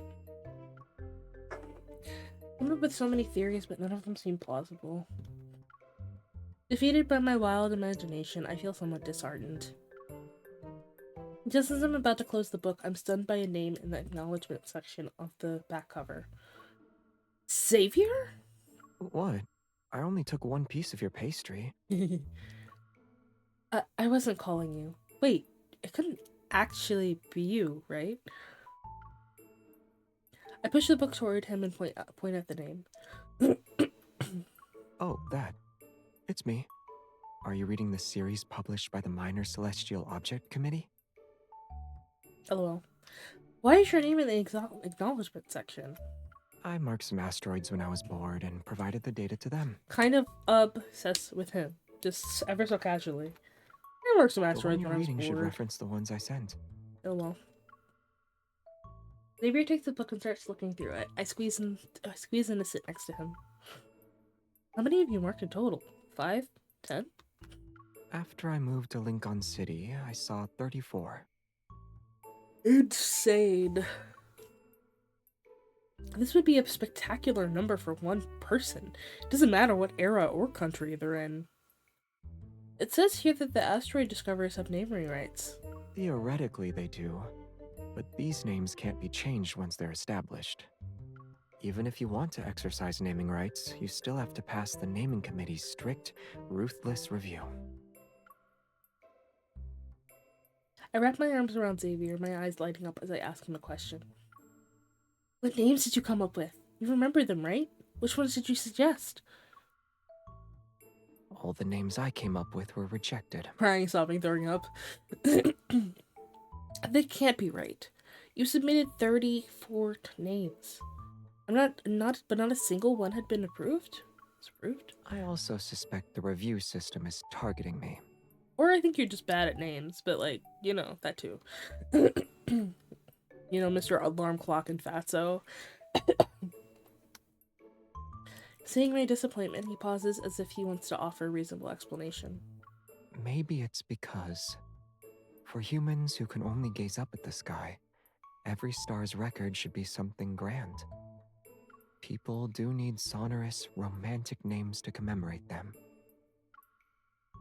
How casual and awful were the names you came up with? Even though I can't get a single name out of him, I did learn something unexpected. The Minor Celestial Object Committee's 100th anniversary is going to be held in Lincoln City. Xavier announced. I checked the date. It's right after Xavier's birthday. I can use this as an opportunity to give his birthday a perfect ending. You didn't attend the 99th or 98th anniversaries? Refusing too many times could start to be would sort of be inconsiderate. I wouldn't have told you about it if I wasn't planning on going. I knew you'd be interested. You're someone who enjoys reading Celestial Bodies for Migration.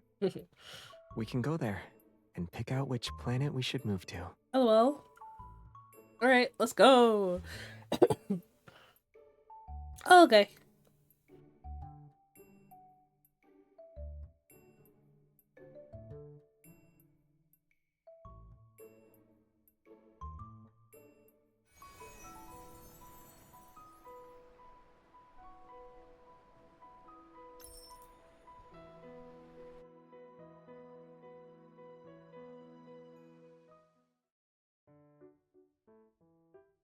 Ever since I started reading books that reveal secrets about outer space, my fantasies about the unsolved mysteries surrounding Xavier have become increasingly outrageous. To keep myself in check, I have no choice but to seek a reference point. Jeremiah. Taking another drink.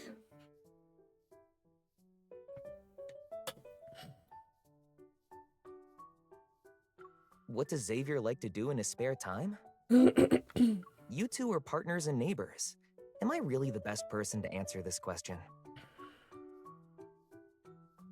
not talking about now. I mean a long time ago, on your planet. Oh, you mean back then. He was special. So, aside from seeing him at school, I couldn't get close to him privately. What do you mean by special? It's not easy to explain. Give me a second to come up with a story. I mean, explanation. Obsessed with him. Also, they can't just deadass be like, he was the prince of the planet. Like, royalty. Like, is that so hard to explain? Or does he just not like talking about it? I mean, fair. Jeremiah initially positions himself as if ready to give a detailed explanation, but when the words reach his lips, he hesitates. Where do I even begin? Maybe you should ask him yourself. Cop out. Ooh. Xavier, of course. With a sense of foreboding, I turn around and run into a familiar chest. I wish it were just a figment of my imagination. How did Xavier get here? How much did he hear? I need to cover this up. But its expression doesn't seem to be one of suspicion, and his tone is as calm as always. We still have time before class starts, so I wanted to come here and bring you some flowers. I didn't expect you to have the same idea. Your association is too demanding. Why do you have classes on the weekend? It's a baking class at a bakery. I wanted to sign up so I could improve my cake making skill before Xavier's birthday this year. But I didn't expect Xavier to catch me while I was signing up. Without any hesitation, he asked me to enroll him too. It's almost time. Let's go.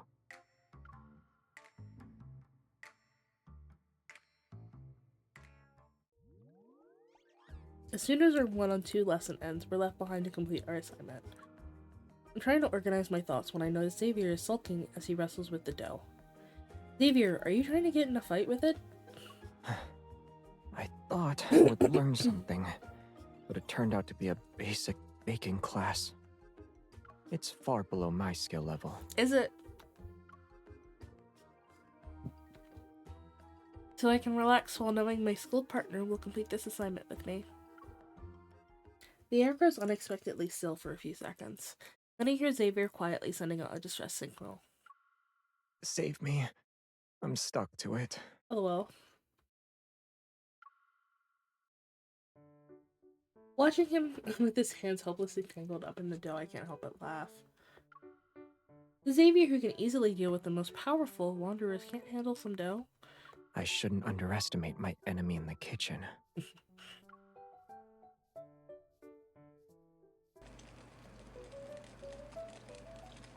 After the hectic process of getting the bread into the oven, the two of us crouch in front of it and stare blankly. Amid the heat and humming, my curiosity seems to rise along with the bread. Xavier, did you also have bread on the planet where you used to live? Why are you curious about the history of bread on another planet? I'm not curious about the bread. I'm curious about you. You want confirmation instead of imagining things on your own? Yes, bitch! No, but imagination needs samples to use as inspiration. I'm just asking about the simplest food. That's not cheating. Think of it as me broadening Think of it as me broadening my horizons. Uh-huh. In that case, you can try the most unique dish I remember. It's made with a vegetable that's bitter and sweet. I hurriedly pull out my phone to use the note-taking app. It's bitter and sweet? I could try endive, but I didn't know you were willing to eat vegetables. Pair it with meat that's savory and salty. Then use seasonings that are sour and spicy. And the more I listen, the more something seems off. I toss my phone aside and shape a small piece of dough into a pill. I pretend to stuff it into Xavier's mouth. Xavier, I think you're sick! Fortunately, the bread is done baking at that moment. It probably puts an end to our little war. Xavier cuts a slice for me. Then he sneakily takes a bite just as he brings it to my mouth. Are they still hiring teachers? I think we could start working right away. Asshole.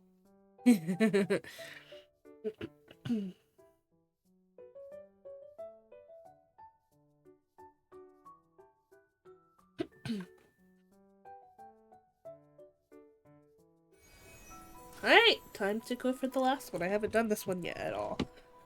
So, take a reset. Whew. I'm bad. Hello! Welcome back. Just in time for new content. Alright, let me hop onto this thing. There we go. Perfect. I had minimized Discord by accident. Oh, I see. Also, look at my card. It says from the moon to the cosmos. Yours always, my star. Oh, nice. Why is this stream so loud? You gotta turn it down. Yeah, I did. I turned down Discord. It was like at half volume. It was still kind of loud. Sorry, bestie. Now it's good. You can only do 60 characters, so this is what I got. Looks nice. Thank you. Just screenshot it.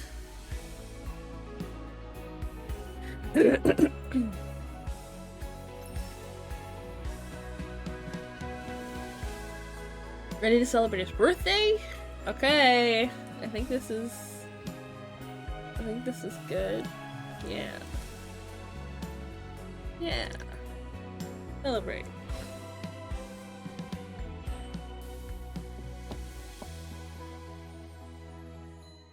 Alright! On his birthday, I use comics as a bait to keep Xavier at my place while I go to his house and handle the final preparations. However, the special guest for my upcoming show, Puffball, unexpectedly flew away. The bird food on the balcony is untouched. Did Puffball have a change of heart? Even this can't tempt him anymore?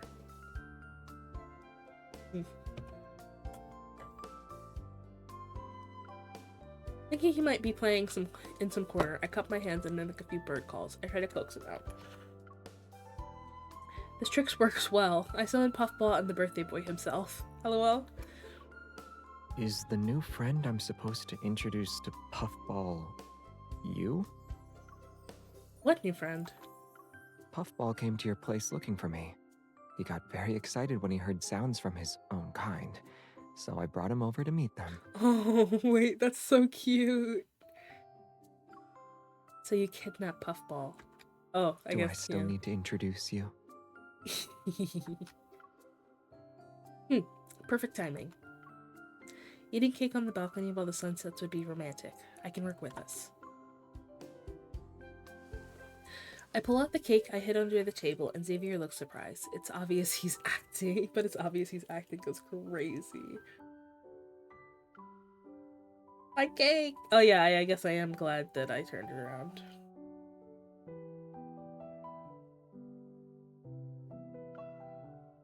Stop pretending, Xavier. You figured it out ages ago. It's only because I've been looking forward to it for a very long time. Galaxy Kid has landed on many planets, but it's most reluctant to leave the one you're holding. Happy birthday, Xavier.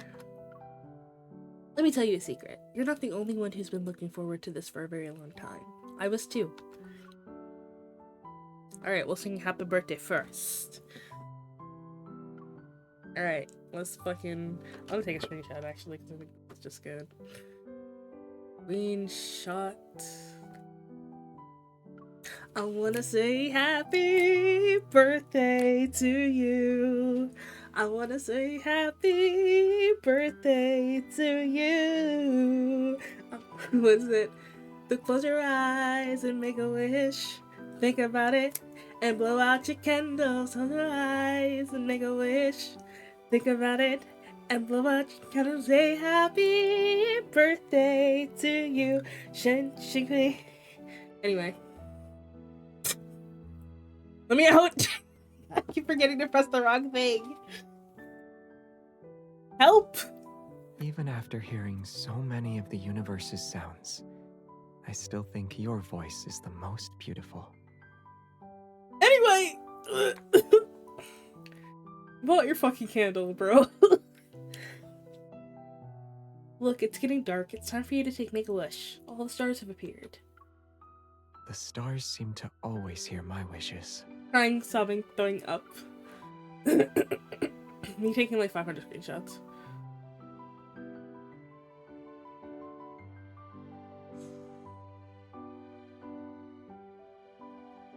All of them know your wish, except for me. You'll know when the time comes. Huh?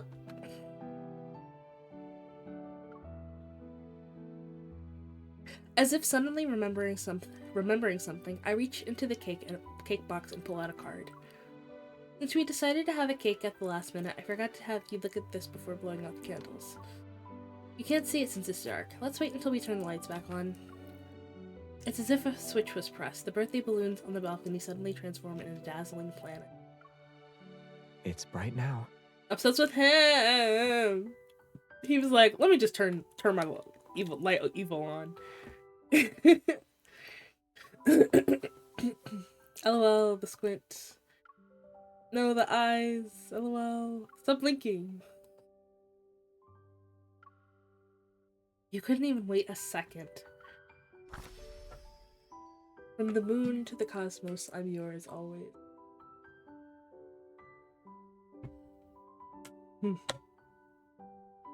Xavier looks at the words on the card. His gaze moves from the top to the bottom to the top again. He keeps reading it. And he's valid. He's glowing. When I collect 100 of your cards, will I be able to redeem the ultimate prize? Kind of obsessed with him.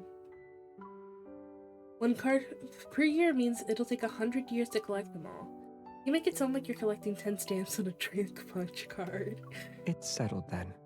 You need to prepare the ultimate prize in advance.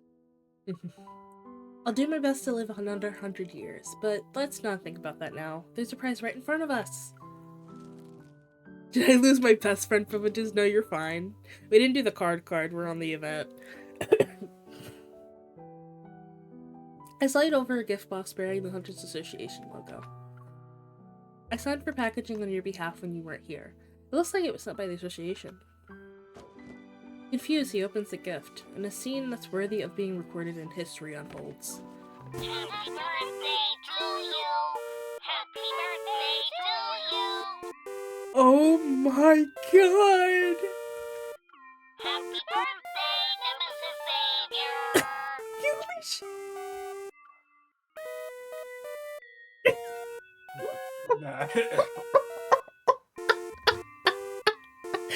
That shit mad broken! On the music box, several familiar-looking wanderers spin and leap in different dance poses. Pumpkin Magus, Snoozer, Lemonette, Heartbreaker, Mr. Beanie. In the past year, Xavier the Hunter has slain enough wanderers to fill 10 Hunters Association headquarters. That's insane. There's even a battle report. Oh boy. Your mission Rough. success rate is 100%. You've claimed the top spot on the Most Feared by Wanderers leaderboard. Oh wow. After you, oh my god. After hearing about his own illustrious achievement, Xavier's expression could barely be called calm. I'm curious. Does the association give all hunters this kind of birthday gift? Everyone pitched in to make it. I thought of the concept. Nero and Terrace provided the data, and Simone assembled them and modified the music box.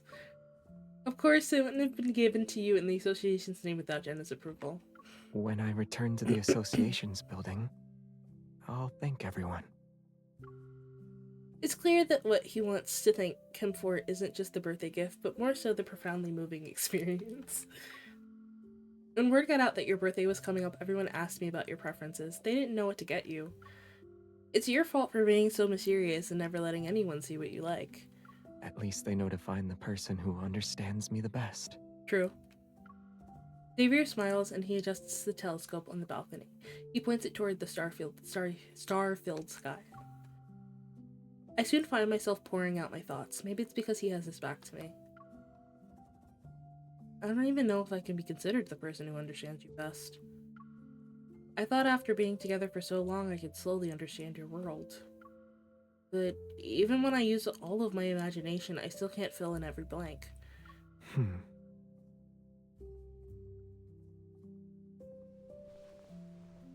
Ooh. I feel light as Xavier carries me to the telescope. A mysterious asteroid floats in the lens. Can you see it? This is the one I recently cataloged, but it won't have a name until the ceremony. Once it appears before people, all of its data will be observed and recorded.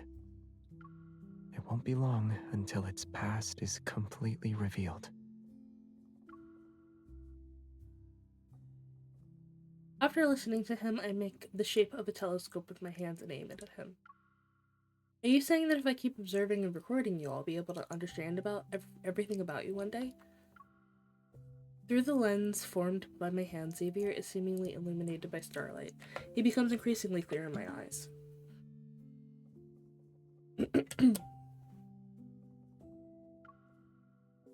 He guides my hands to rest on his waist. Before we kiss, I hear his voice. Or maybe it's me who wants to drift in this starry sky and fall into your sight.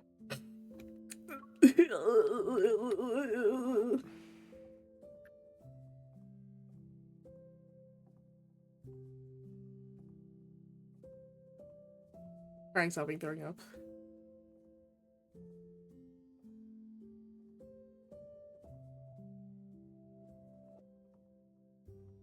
One day we'll be free. Oh, okay.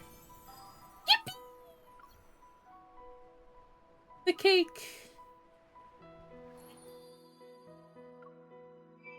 Here's a special cake for once. I can't do that here, but I will do it later. Got anything to say? Yeah, that's fair. Heart emoji. I still cannot believe that he fucking wore this outfit on his birthday. Let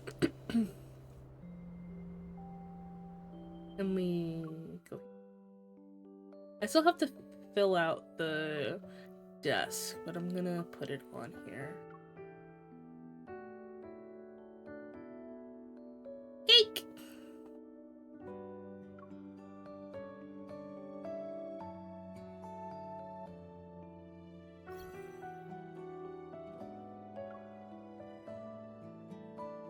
Yippee. Love timeline.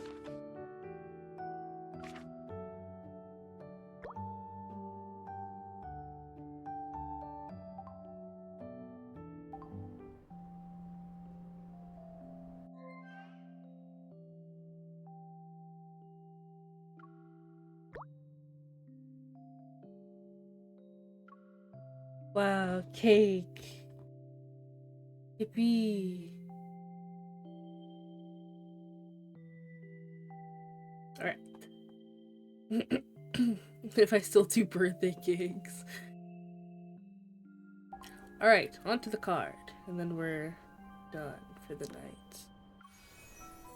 When does this event end again? Oh, 1 day 7, okay. I want to check something on my phone, but I'm not gonna feel like doing it after.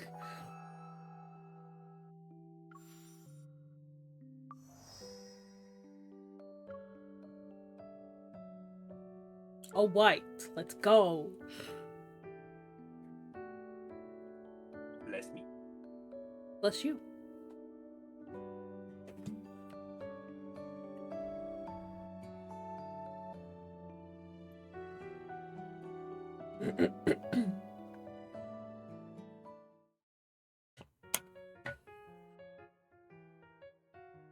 Xavier, help! Oop. Before I can finish, the stack of books in my arms topples over with a thud. Two of them slide to a stop near Xavier's feet. He was typing away at his keyboard. I guess he's in the middle of submitting another batch of asteroid names. But now that's the last thing on his mind. Space-time contact. The Dirac Sea. Singularities and black holes. 10 lectures string theory. The universe's cosmic mystery. Do you have a brief history in time? Did you buy all of that? Xavier stands up and gathers the fallen books one by one. He stacks them on top of the ones I'm still holding. Done. Thanks. But maybe you can put them on the bookshelf beside you next time instead of stacking them. Oh,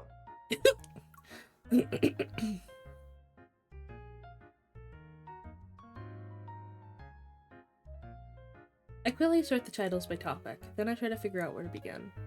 did the association add new subjects to the Hunter's exam? No, I just wanted to understand the cosmos a little better. He nods, pulls one book from the pile, and presses it into my hands. If you're thinking about switching careers to become an astrophysicist, start with this. Of course, says the astrophysicist. I flip open Fundamental Principles of Everything and find my attention drifting toward a small section. Dark matter is a form of matter that doesn't interact with electromagnetic forces. One of its defining traits is that it can't be directly observed. Sounds like the secret Xavier carries. What did you just say? Nothing. I sigh. To understand him a little better, I guess I have to start by understanding the cosmos. I don't think that's how it works, but like, go off, queen. On one side of the deep space tunnel is Earth, our Earth, and a single version of Xavier in this time and place is right in front of me. But on the other side of the tunnel is Philos, his homeland. I know nothing about him from there. Would that Xavier speak a different language? Will he have a different name? The more I think about it, the more suspicious it feels. My thoughts drift further away until Xavier waves his hand in front of me. Weren't you supposed to be reading? Why are you staring at my face? Poke. Jesus! Grab the shit out of his head. I gently pinch his cheek, then give it a good squish. The warmth against my palm and fingertips is unmistakably real. For some reason, it feels a little different. I finally let go and sit on the sofa. I hold the book close as I start flipping through it.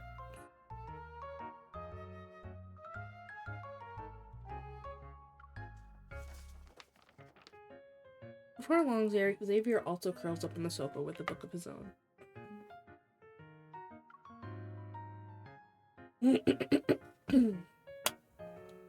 Lightspeed Flight? Again? I knew you'd pick that. Aren't you tired of reading it? The vintage cover is pink with overly ornate lettering. I can't resist teasing him a little. The author has been really slow with updates these past few years. At this rate, I probably won't see the ending. Poor thing. That's why I read each volume carefully. I need to savor every word. Real. Xavier has been following this comic book series about parallel worlds for years. Its target's audience is young girls. The series struggled with sales after a certain point. The author was really affected by it, so they only released a few dozen new chapters in the past 10 years. Parallel worlds, huh? The genre is still popular a decade later. Until we invent time machines or regret pills, people will always think about the life they didn't choose. You too? I look up from the pages, but Xavier just shakes his head. I'm more of a take things as they come kind of person. I set my astrophysicist book aside after 2 pages. I'm very skeptical of this statement. Or maybe there isn't a life you haven't already experienced? You worked at a cafe, helped out at a bookstore, and now you're a licensed hunter.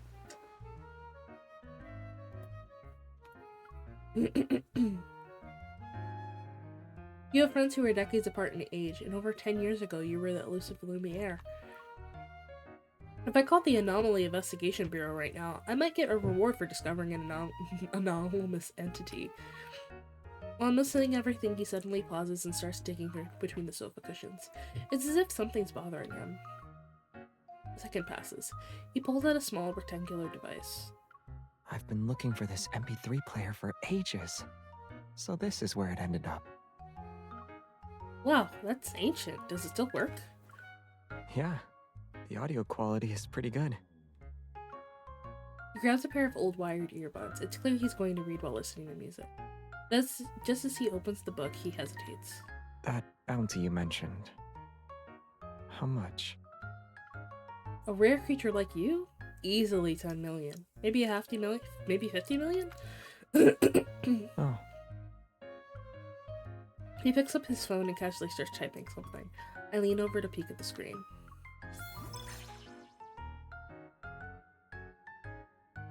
He inputs a long encrypted sequence like it's second nature. A few seconds later, a bounty board appears on the dark web. Lumiere? not anymore. Their system updates very quickly. There's already a bounty on Xavier. Huh?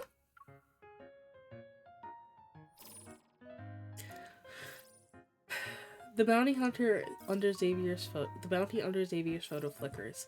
It's constantly being updated. Looks like they added a 0 compared to Lumiere's. $1 billion fucking dollars is crazy.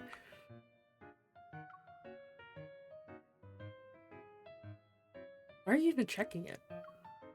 I thought you might actually call the bureau. I figured I should at least get some hush money in advance. Obsessed with him. I quickly grab Xavier's hand. Stop! You can't press anything. I want a quiet life! I'm about to close the dark web interface for him when my phone suddenly vibrates because of a notification.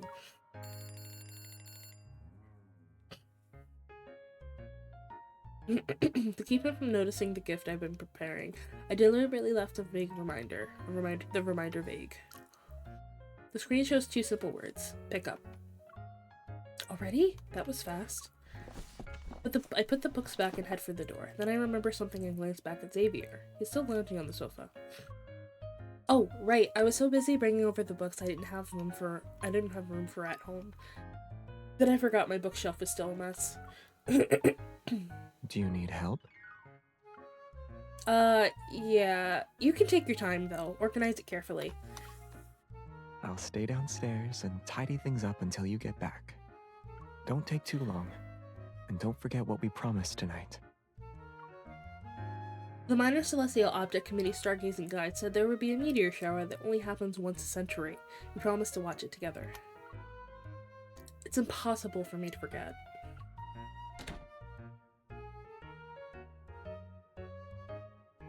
As soon as the door closes, a notification from the dark web resounds. Xavier looks down and realizes his thumb somehow found its way to the post bounty button. The bounty has been posted. Target, Xavier. Gender, male. Height. Oh.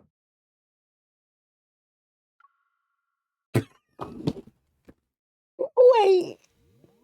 This...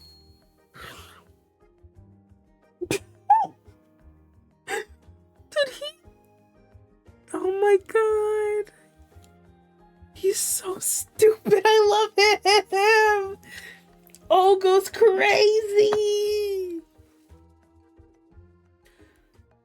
The smell of warm bread and sugar fills the air, but the man behind the counter appears as if his life force has been sucked out. Welcome. Please feel free to look. Hi, I'm here to pick up a custom cookie order. He glances at me, his gaze barely moving. Oh, it's you. Why couldn't you arrive later? If you waited another 30 minutes, I'd be off duty. Bestie, it's not my fucking fault that you hate your job. Sorry. Even as I feel that. like, I literally didn't do anything. I just got here. I don't even work here. Even as he complains, he carefully wraps the cookies and hands them over. Thanks, I appreciate it. I push the door open and hurry toward my next stop.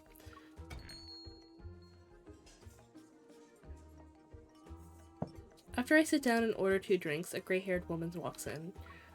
There aren't many customers here. When our gazes meet, we both understand each other's purpose. I hope I didn't keep you waiting, dear. Huh? Not at all. I just got here. He sits across from me and sets down a few books.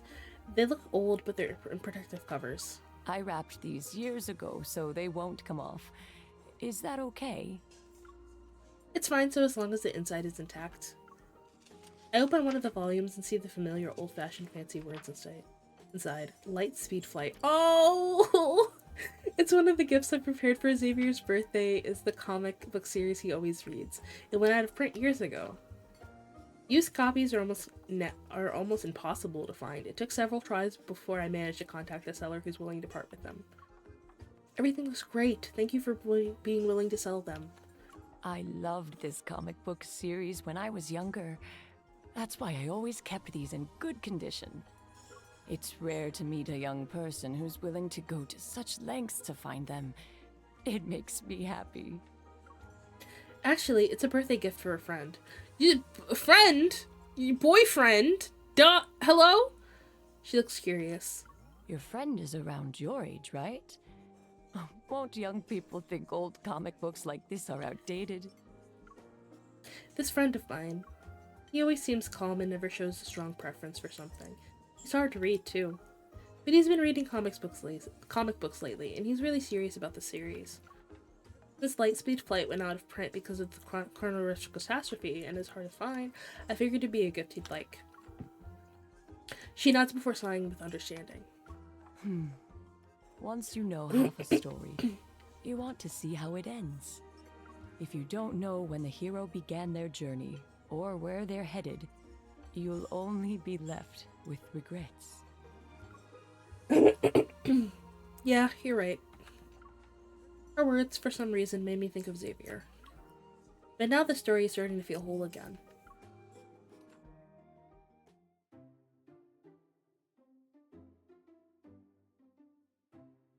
The trade is finished, and I leave the restaurant with a few comic books in my arms.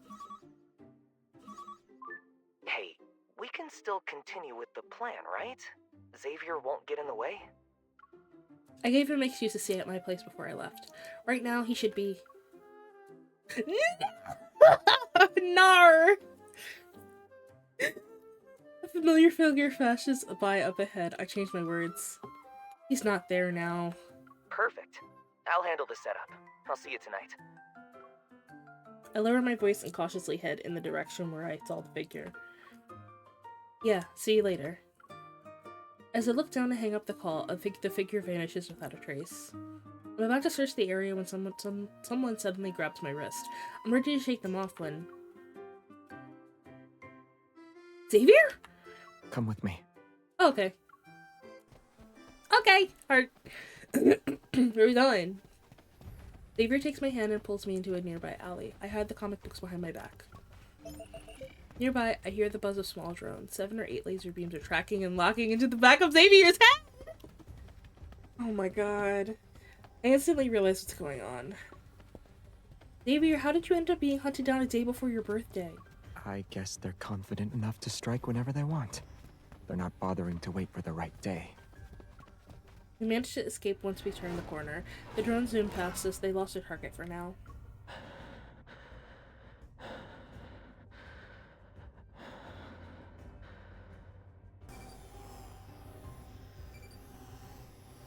I step out to check the situation, but Xavier immediately pulls me back. He shields me in his embrace. The drones are still nearby. I know, but they're not here for me. Xavier lowers his gaze and sheepishly rubs his nose. So, are they after Lumiere, the leader of the Backtrackers, or is this another identity I don't know about? It looks like I've made too many enemies, but... Locking onto target. Oh? What's the plan? Xavier gives a simplest possible answer. Run. Okay. Damn, that's crazy. We sprint through the narrow alleyways. The drone sounds behind us grow louder. The cookies you bought today smell great. Which bakery are they from? Is now really the time for that? I think we should get more. Just as he says it, he suddenly changes direction and yanks me in the process. We practically crash through a nearby storefront. Why did you come back? Xavier and I dash behind the counter and crouch. We try to use the tables and chairs to stay out of sight. I'm about to provide an explanation, but Xavier beats me to it. He presses the staff member's head and pulls him down to hide with us. Sorry, we'll buy everything here tonight. The staff's expression shifts to one of shock as he gets a good look at Xavier's face. You're that... You have the wrong guy. It's not me. I didn't even say who you were, though. Oh well. Outside the glass door, the drones have lost track of their target again. They're circling the area. We can talk about who he is later. Please tell us where the back door is. The staff, still dazed, points toward it. Xavier and I are immediately start running. I must be hallucinating from baking too long. There's no way he still looks that young after all these years. Ooh. But he looks exactly like the guy from the club I worked at. The one who said he was an undercover cop. What? Holy shit. Okay. Damn. They said we are giving you lore.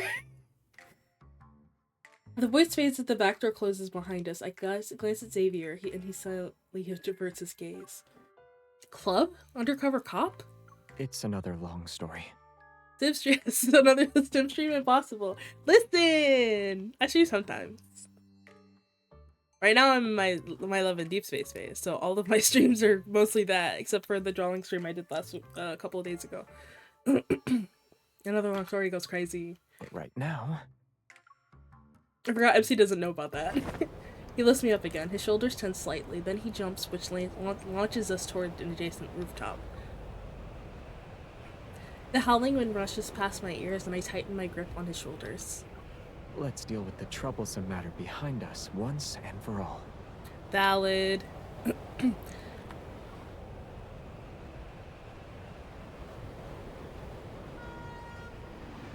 The train's headlights cut through the darkness. Surrounded by rushing air currents, it barrels forward. Xavier lands steadily on the far side of the tracks while he's still holding me. A second later, he leaps into a nearby terrace.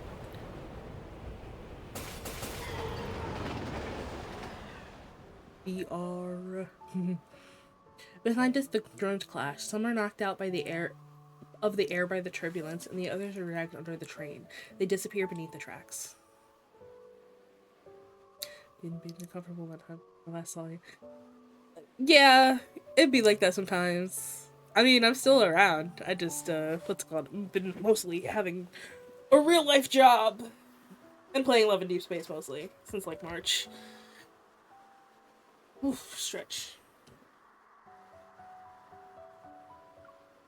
How have you been? It's finally over.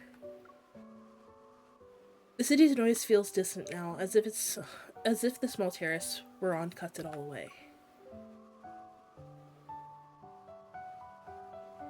So, can you tell me what that was about? I got into some trouble earlier. I need to clean up. It's because of that job! LOL, VR chat has consumed my life. Real. Me with Love and Deep Space. Because of that damn job. Is it serious? Dangerous? I'll come with you. No need. Let me help you. Bitch. He sees the worry in my expression and gently shakes his head. It's not serious or dangerous. And it's not that I don't need you. Okay. Recently, I jokingly went to Fanboy Starbucks and jokingly worked for a fanboy. Okay. Say something beautiful and true. We don't do irony in this house. Points at you, points at you, points at you. You just look really pretty tonight. I don't want your dress to get dirty. Rolls eyes. Then I guess you're racing the meteor shower. Try to come back before the stars do. In VR chat. It's like in Minecraft. I'll be quick. Will you? He leans down to brush aside the strands of hair that the wind disheveled near my ear. If you get bored, listen to this. He takes out the MP3 player and okay, the game froze. Oh, there it is. The player and carefully puts the earbuds in my ears. As soon as the music starts, the sounds of the city fade away. Sorry. This track. Why would you do this to me? Oh. All that remains is a soft, weightless melody. Xavier's figure quickly vanishes into the night. The rooftop is dim and far away from the city lights, but the stars above shine all the brighter. A second passes. An explosion rumbles in the distance. Brilliant bursts of light spread across the city like fireworks. Even the blue screen of the Hunter's Watch starts flickering. He was actually serious about being quick. Oh my god! Jesus Christ. An explosion has occurred in the city center. All citizens are advised to evacuate immediately. Oh my god. That's my man, I guess. Damn. The song ends and automatically skips to the next track. It plays a strange white noise. Slightly puzzled, I access the MP3 player's playlist. There's our oddly named audio file stored. Ooh. Is that what I think it is?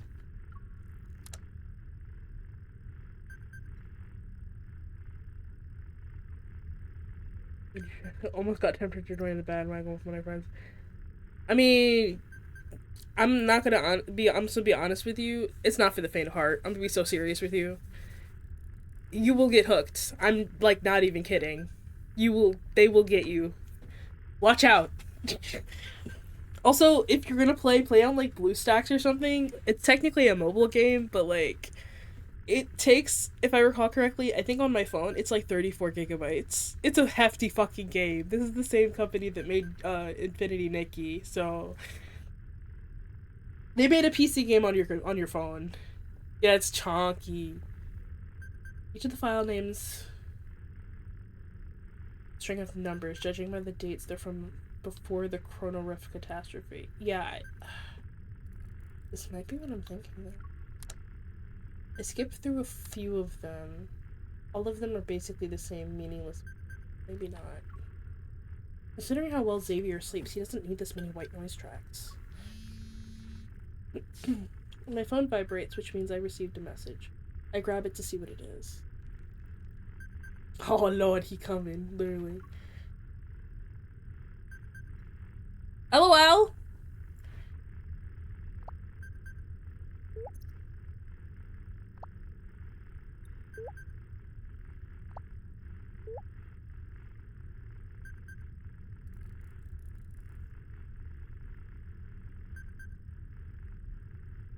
I put the phone down. The white noise is still playing in my ear, but for some reason my heart feels strangely calm.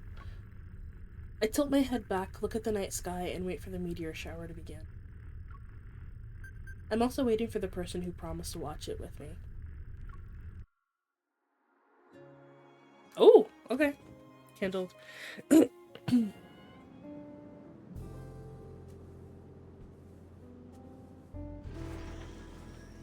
What are you listening to? Ooh. Sound of a hatch. Oh, please come back. Sound of a hatch opening and the wind blowing past the trees. Let me out.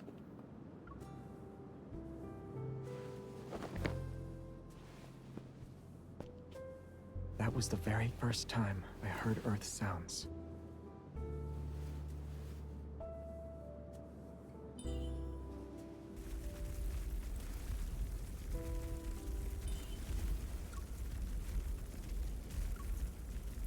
In this? A meteor shower?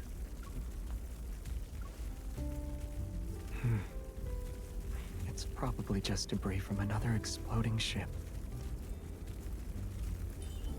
Traveling through space is really dangerous. That's why you should cherish me. LOL! A shooting star!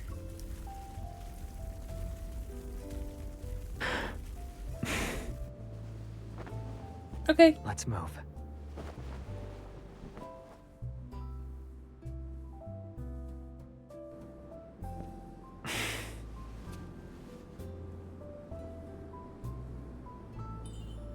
The first shooting star is the luckiest one. Oh well.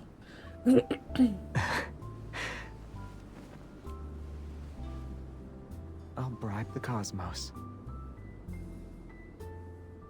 It'll give you the best star.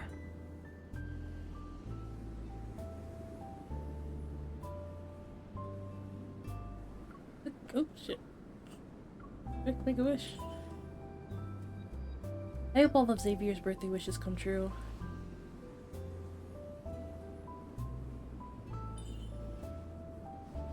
Xavier, you're not can we make these shits less quick? Xavier, you're not focused on making a wish. It already heard my wishes. That happened a long time ago.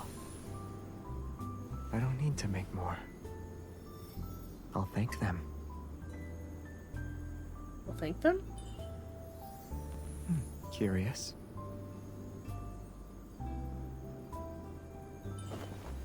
Then allow me to say it instead. You said my secrets are like dark matter, invisible and impossible to observe.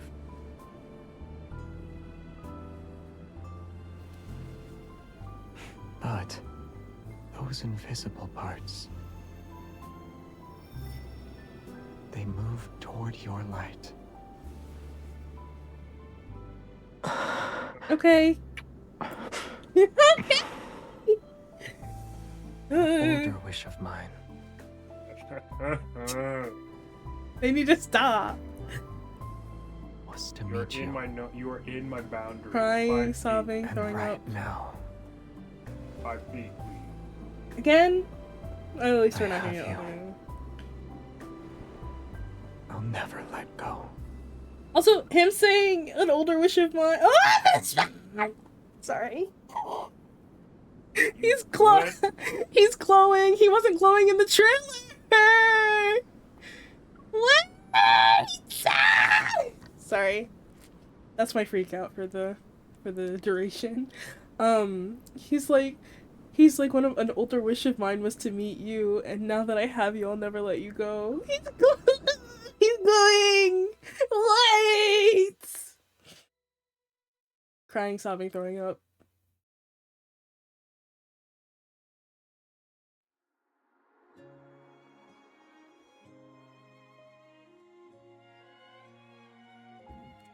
Did these stars really see you as an old friend? Do they celebrate your birthday year after year? Maybe they've decided to make the show a little more spectacular because they know someone's watching with me now. But you're like the... Sorry. This track is the fucking wedding song.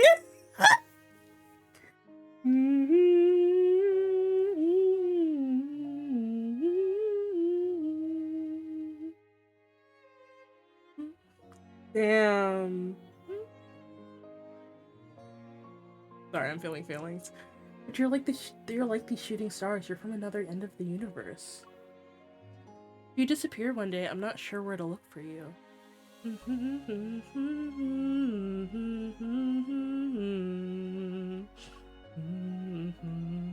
This person walking toward me, I don't know how many choices he's made before arriving here. All of it all of it was to end up here on this ordinary rooftop to share a pair of earbuds with me while looking at the same night sky.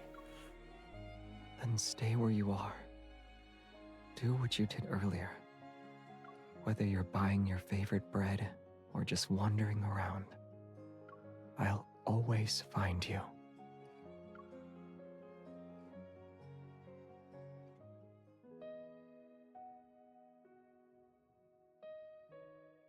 When we land on Xavier's balcony, I see the decorations and suddenly remember the plan I forgot. What's this? A surprise that got spoiled. Before I can cover his eyes, the floor-to-ceiling window already reflects a figure of one man and one bird. They're in the middle of a passionate speech. Repeat after me. Xavier is magnificent. Why is he here?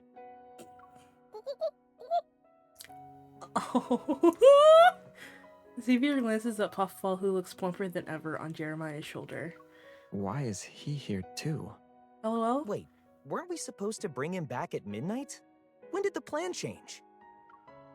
It's not that it changed, the world did, but I can explain it right now. So, should I walk out the front door and come back in again? Jeremiah and I exchange a glance, then we look at Xavier. After we take a deep breath, Jeremiah and I quickly flank him and drag him on the somewhat decorated balcony.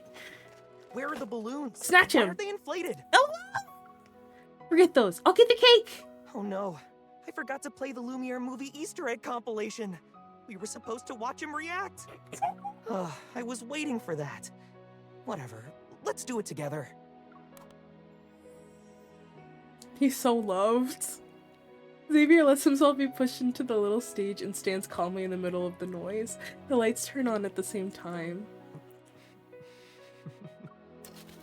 At the chime of midnight, Puffball flies up with practiced ease and pops the balloons midair.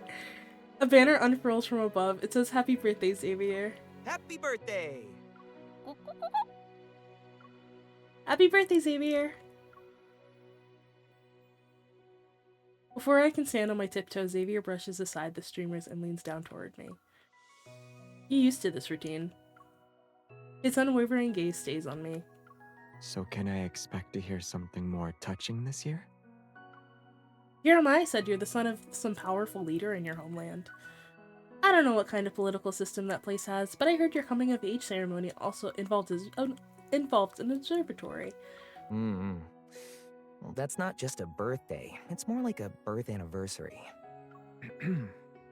You're better off hearing those stories from me. Directly. I'll get going now. I've seen the joy that comes with a birthday. Just like last year. Enjoy the rest of the night, you two. Hi, Jeremiah! Jeremiah lets out an awkward chuckle. As he steps toward the door, he suddenly freezes. Behind him, a small drone from who knows where hovers, staring directly at him. Is this a new filming drone model? Oh no. Did you set this up as a surprise for Xavier and not tell me? Oh, it's flashing red now. Should I smile for the kid? Oh no! One managed to escape! Get down. Yeah. Oh my god.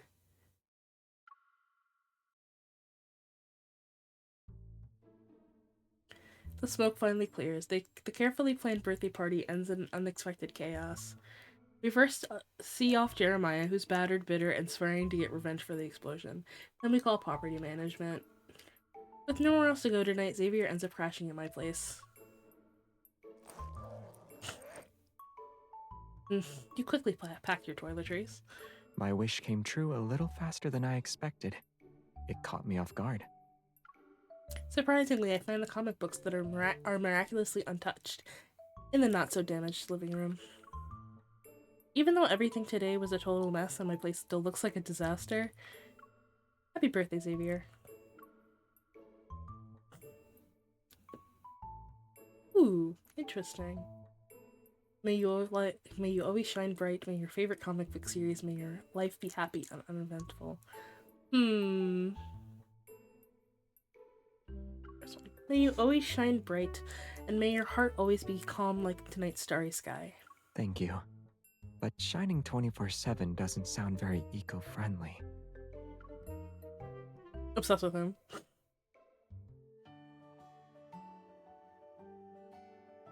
Sweater. 1 week later, Xavier's home is finally back to how it was. Hello, sir. The renovations are complete. You can move back in as early as tomorrow night.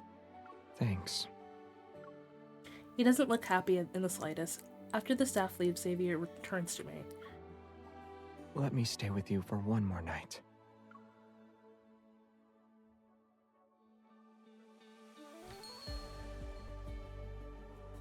The special day and its surprises seem to end at the same time. Life returns to its normal routine.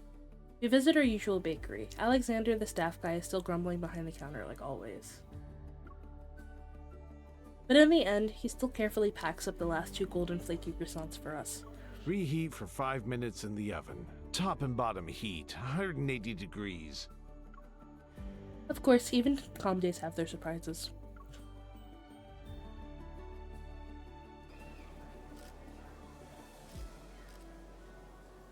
But the balding man on stage, the one with the super cutesy pen name, that's the author of the comic book series you've been following this whole time? Yeah. I only found out recently. After the Chrono Rift catastrophe, he changed his pen name and started creating again. But what did you even say up there? He got all fired up before bursting into tears. I said the suit-wearing villain in chapter 232 of his last comic book series felt more like a plot device, and his death was kind of weird. Sus with him? But I hope he keeps creating. I'll keep reading his works. Aww.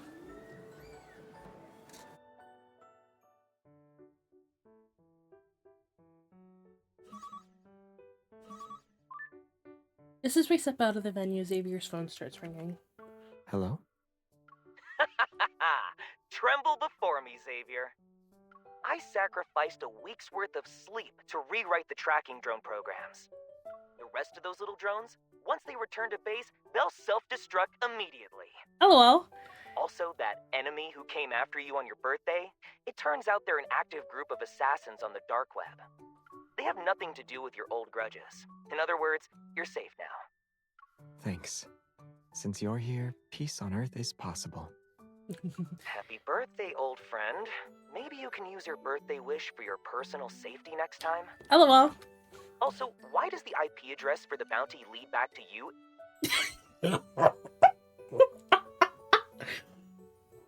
Huh? Why did the call suddenly end? It's nothing. I bet Jeremiah got too worked up and hung up on accident. LOL?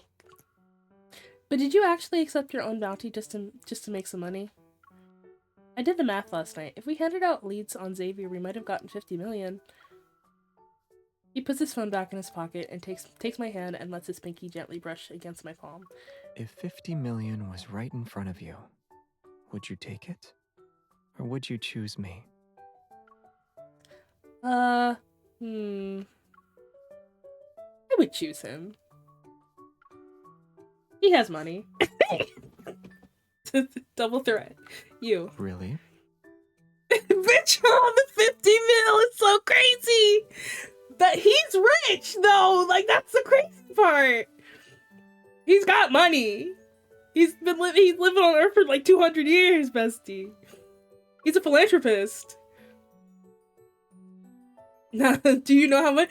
Oh, a fair amount of money! Oh, you're talking about... I can swim in it, is crazy! I picked you over 50 million, but you're not even a little touched? It's not that. This is the first time I've gotten a confession. I wasn't prepared. Oh well. He states in a matter-of-fact tone. I was wondering if I said something entirely different just now. What kind of confession is that? Someone chose me over 50 million. Isn't that the most romantic confession in the world? Kind of obsessed with him. Xavier, your brain always works with great clarity at times like these. The light turns green. People start walking across the crosswalk, and I pull him with me as we head to the other side of the intersection.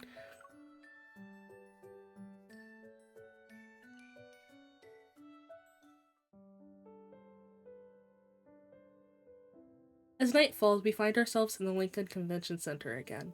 We're attending an event hosted by the mysterious organization. It's the 100th anniversary of the World Minor Celestial Object Committee.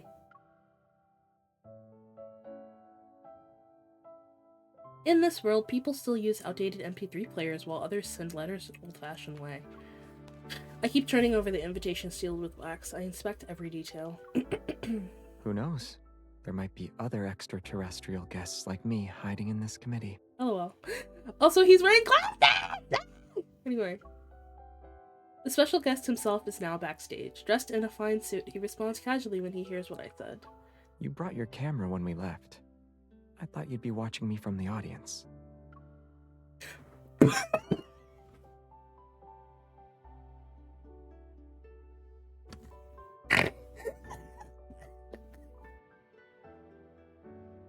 Good chief. Punch him! And Sim is dead. It says punch him, Chris. Oh. Oh, yeah, do it. It'd be funny. Alright. Oh, just a light one. I thought this was gonna be like an actual assault. That's crazy. If it weren't for everything that happened recently, I wouldn't have forgotten to reserve a seat. Oh. He fakes a pained expression, his brow furrowed, but the happiness in his eyes remains undiminished. Mr. Xavier, you'll be on stage in 3 minutes. Please get ready. He looks like he's about to do a TED Talk. I know.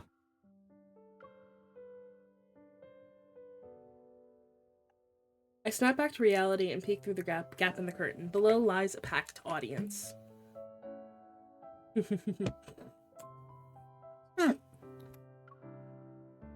I used to think this kind of stuff, ceremonial group was a relic of the past. The stiff. Ceremony. But it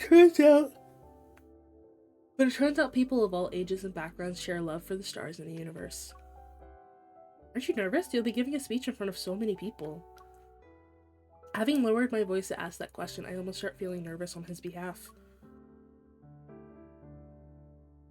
Xavier looks at me. Then he crouches in front of me and copies my pose. His arms rest on his knees. Also, where is this outfit from? I feel like I've seen it before. I'm nervous. Is he? Baby! Not the crouch. When he says it, his eyes are clearly full of mirth. He's not tense at all. LOL! Liar. As requested by the Discoverer, asteroid number 470246 will be named the Not So Bad Star. Bah! What is wrong with him? Who would name an asteroid that? The audience falls silent for a beat, then a soft, polite round of applause starts. There's also 1 minute left before he goes on stage. Xavier glances at me before looking at the audience beyond the curtain. At events like this, do people usually say something else along with what's in the script? In my mind, scenes from award shows and galas flash by. If it were me, I guess I'd say thank you. Who am I thanking? He looks at me. He's genuinely puzzled this time. For some reason, everything about this birthday starts replaying in my head. For example, I want to thank the bakery guy who grumbles all the time but still bakes the perfect bread. I also want to thank the comic book artist who kept drawing even when the sales were awful and people mocked him. And I thank everyone who brought you onto this path that led to me. I thank everyone who made Xavier who he is. I look up at him. He seems to be slightly stunned.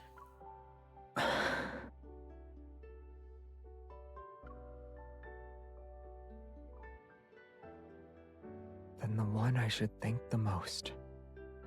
That person is you. I adore him. Thank you for existing. Anyway. Behind him, the holographic display shows the Milky Way hurtling itself deeper into the cosmos at 110 kilometers per second. The simulated orbs move behind him, and even he seems like one of the stars drifting through them. Give me a second. Anyway. Let me out. But this person is probably clueless about the kind of light that he gives off. If a person is the sum of all of their experiences, then everything they see forms their observable and potentially observable universe.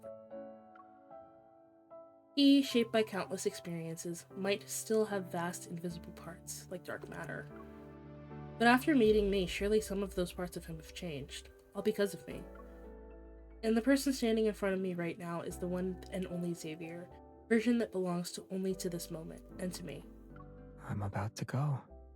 Shouldn't I get a little encouragement for a nerve-wracking moment? I roll. As if annoyed that I spaced out, he tightens his grip on my fingers and leans in. Before I can respond, a gentle kiss lands on my lips without warning.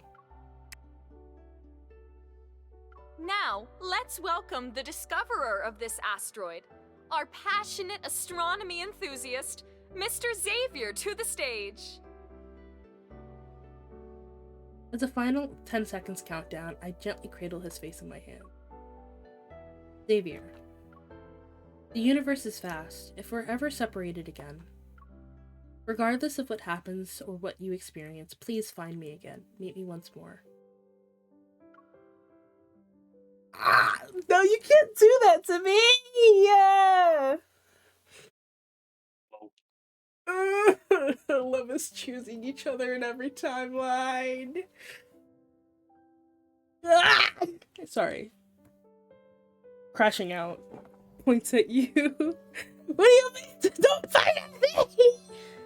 Crying, sobbing, throwing up, pissing and shitting, you know?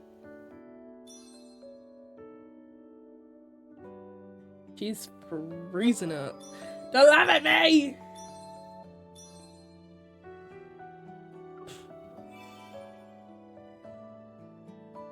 Damn, that's crazy. Crying, sobbing, throwing up. Alright, Xavier. On the East Coast, it's no longer your birthday. On the West Coast, it still is. So, happy birthday. Happy birthday. Happy birthday. Bing. Birthday. I'm doing it because it's my birthday. Birthday. Oh wow. I'm surprised they let him name it that. 2 days. And I can hear what's on the echo chime. I didn't do everybody else's rooms. Poke. What are you doing? Poke. Poke. Poke. Poke.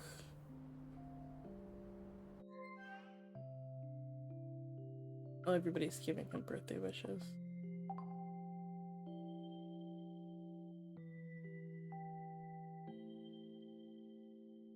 You get the gift from the association. Maybe it's time to explain your to Sophia.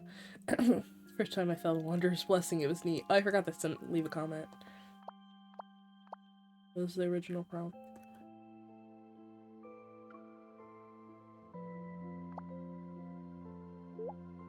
Give meteor shower as a backup. The shooting stars are probably thinking about how to grant your wish. Happy birthday! We already watched the meteor shower together. Let's visit other places next time. Crying, sobbing, throwing up, screaming. Let's see.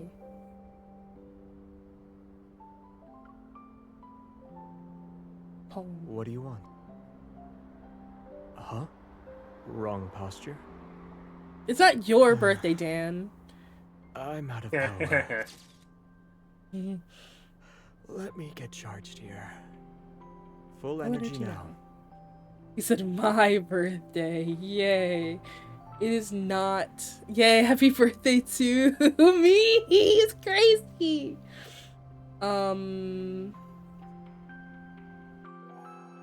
Photos. Let's take a photo. Photos binted, you know? Which one? Glint photo booth, probably. Pushes Xavier over. LOL. Oh, we're still on our wedding fits. That's crazy. Alright. Oh, wait. Statting.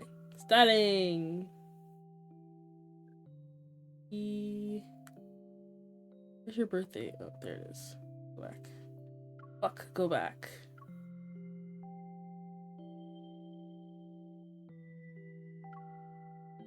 And then I forget. Well, I gotta go into styling because I don't remember her shit. MC, get over here. Let's do.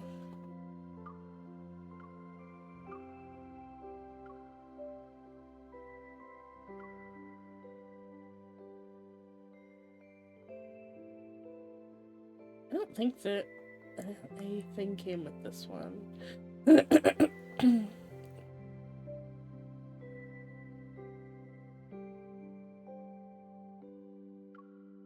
think if anything, I think there were earrings that came with it, but I don't remember. Let's born a dazzle.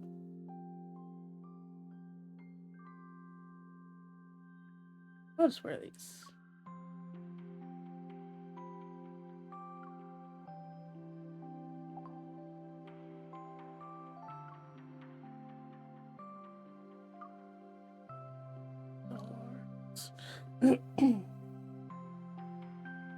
Pushing the man over on his birthday. Crazy. Where's the new pose? Is it only in the other one? Oh, there it is. Them! Wow. Ah, jump scare.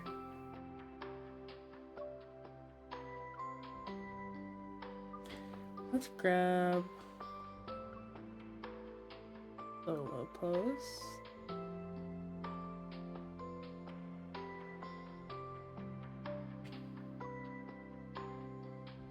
And then MC. Static pose.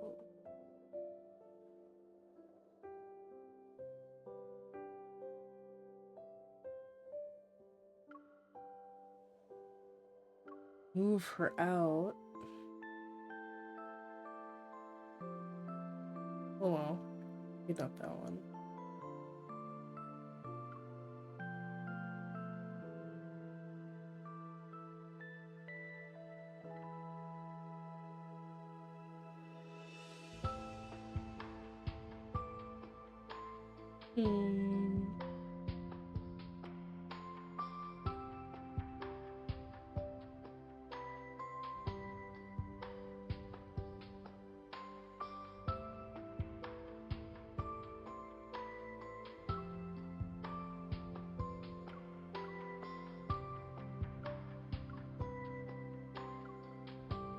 Ah, jump scare.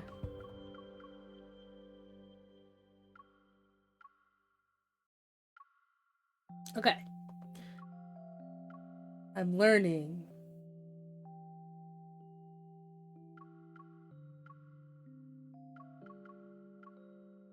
Zoom in. You take one photo and then I'm going to bed. At least I'm getting off. Gaze. Oh, at the camera. Oh, at the camera. Oh, at the camera.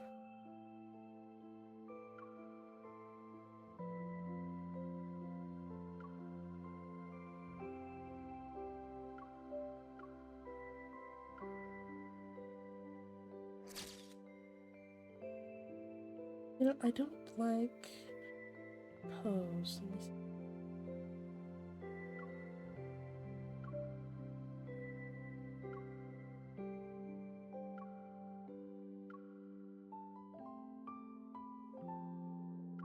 Try this one.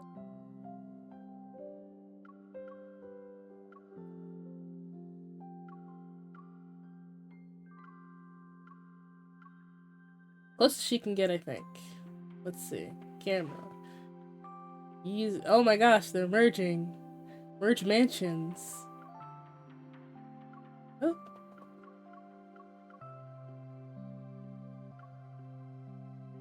It's fine. You can't tell, I don't think. Well, maybe you can tell a little bit. Their earring was in his fucking arm. Okay. You know, maybe I should put her over here.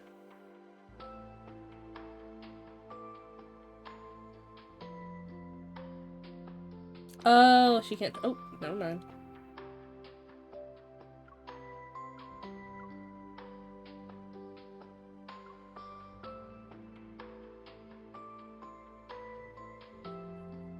Can we rotate you? No?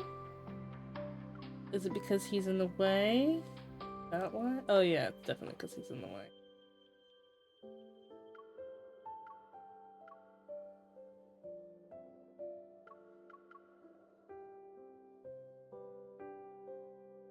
Yeah, your arm is not doing any favors for me.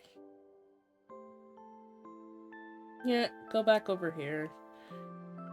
Can we... There we go.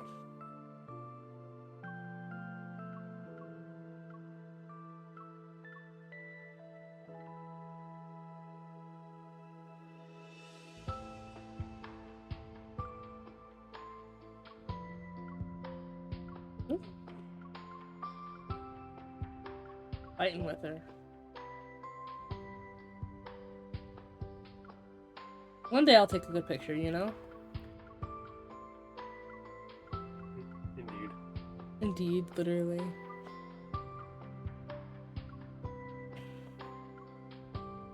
Okay, that's done.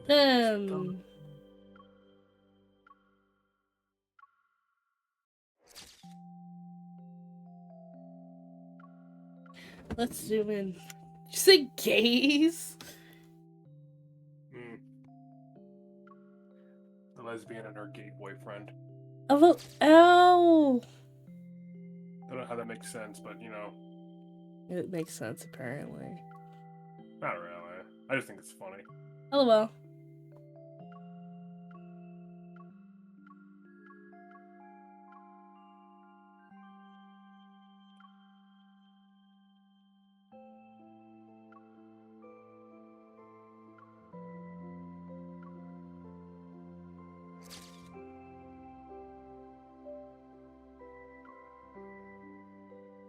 Chris gets it. It's crazy.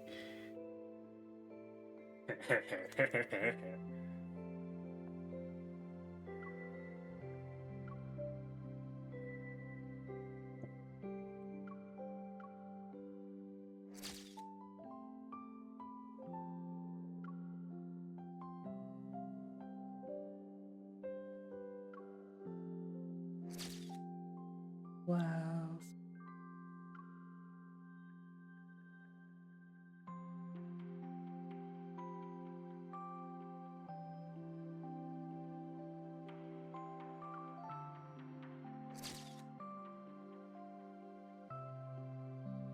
Give him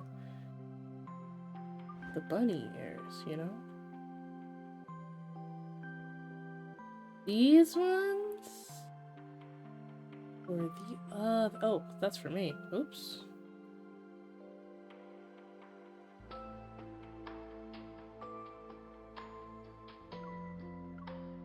What to do? Xavier.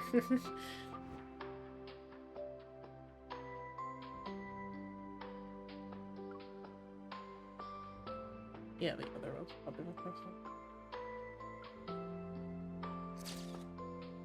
Oh my god. Yay, yippee, wahoo, you know? Happy birthday, Xavier!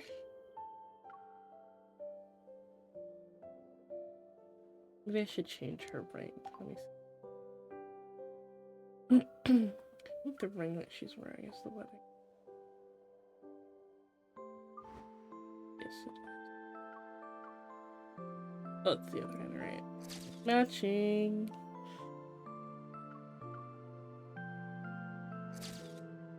Thank you. It is my birthday. No, it's not! It's not your birthday! Happy birthday, Xavier. He deserves all of the things. Yeah, I'm 27. No, you're not. I'm not even 27.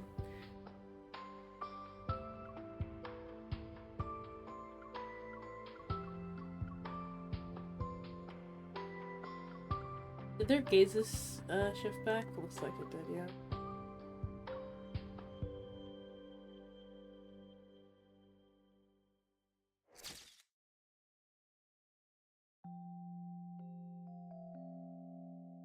Your mom's 20. No, she's not. Hello.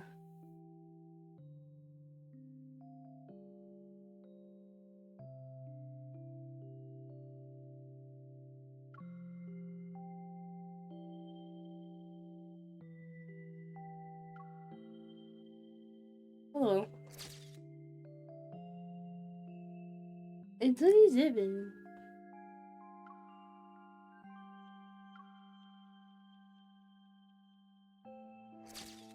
Or face up my Facebook.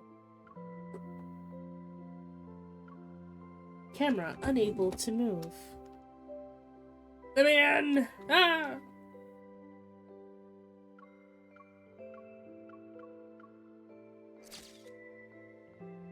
Big girl.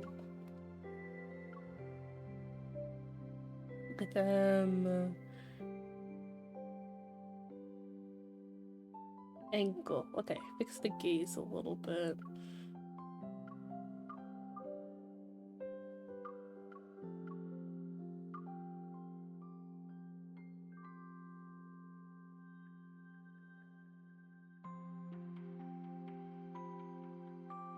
Okay, okay.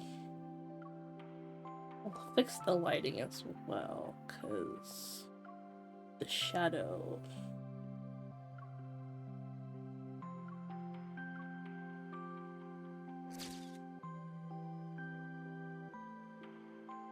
Okay, I'm done. Yeah, I know. Had your fill. What about Phil? Had your fill of your anime I moments. did. Well, it's not anime, it's just 3D. You know, they use, apparently, allegedly, I heard they used Unity to make this. Fascinating. Allegedly, I don't know if it's true or not. Oh, he's still chilling. Click. I see you secretly tiptoeing. I'm not secret about it. Just tiptoeing.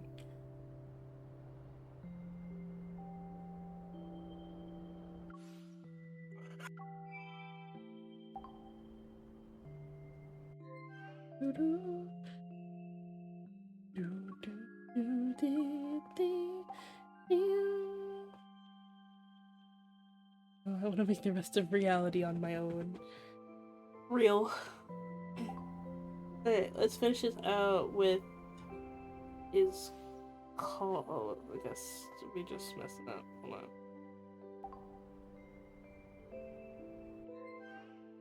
We did a video call yesterday or this morning? Question mark. I'm guessing you didn't want the meteor shower to end when we saw it earlier. Was I right? I wanted to let you know that the meteor shower isn't over yet. Look outside if you don't believe me. I'm not lying. There really are more shooting stars. They're spaced further apart. Actually, it might be more than just a little while. People are supposed to be extremely lucky on their birthday, right? Maybe the one that set off is taking its time. Let's wait a little longer. Yeah, appreciating the scenery of the cosmos is worthwhile. But not every traveler feels that way. I was more focused on reaching my destination than admiring it back then. At the time, a lot of stars that were in the cosmos heard my wish. I'm glad they did. With that wish now fulfilled, I can thank them on my birthday with the person who was related to it. It's important.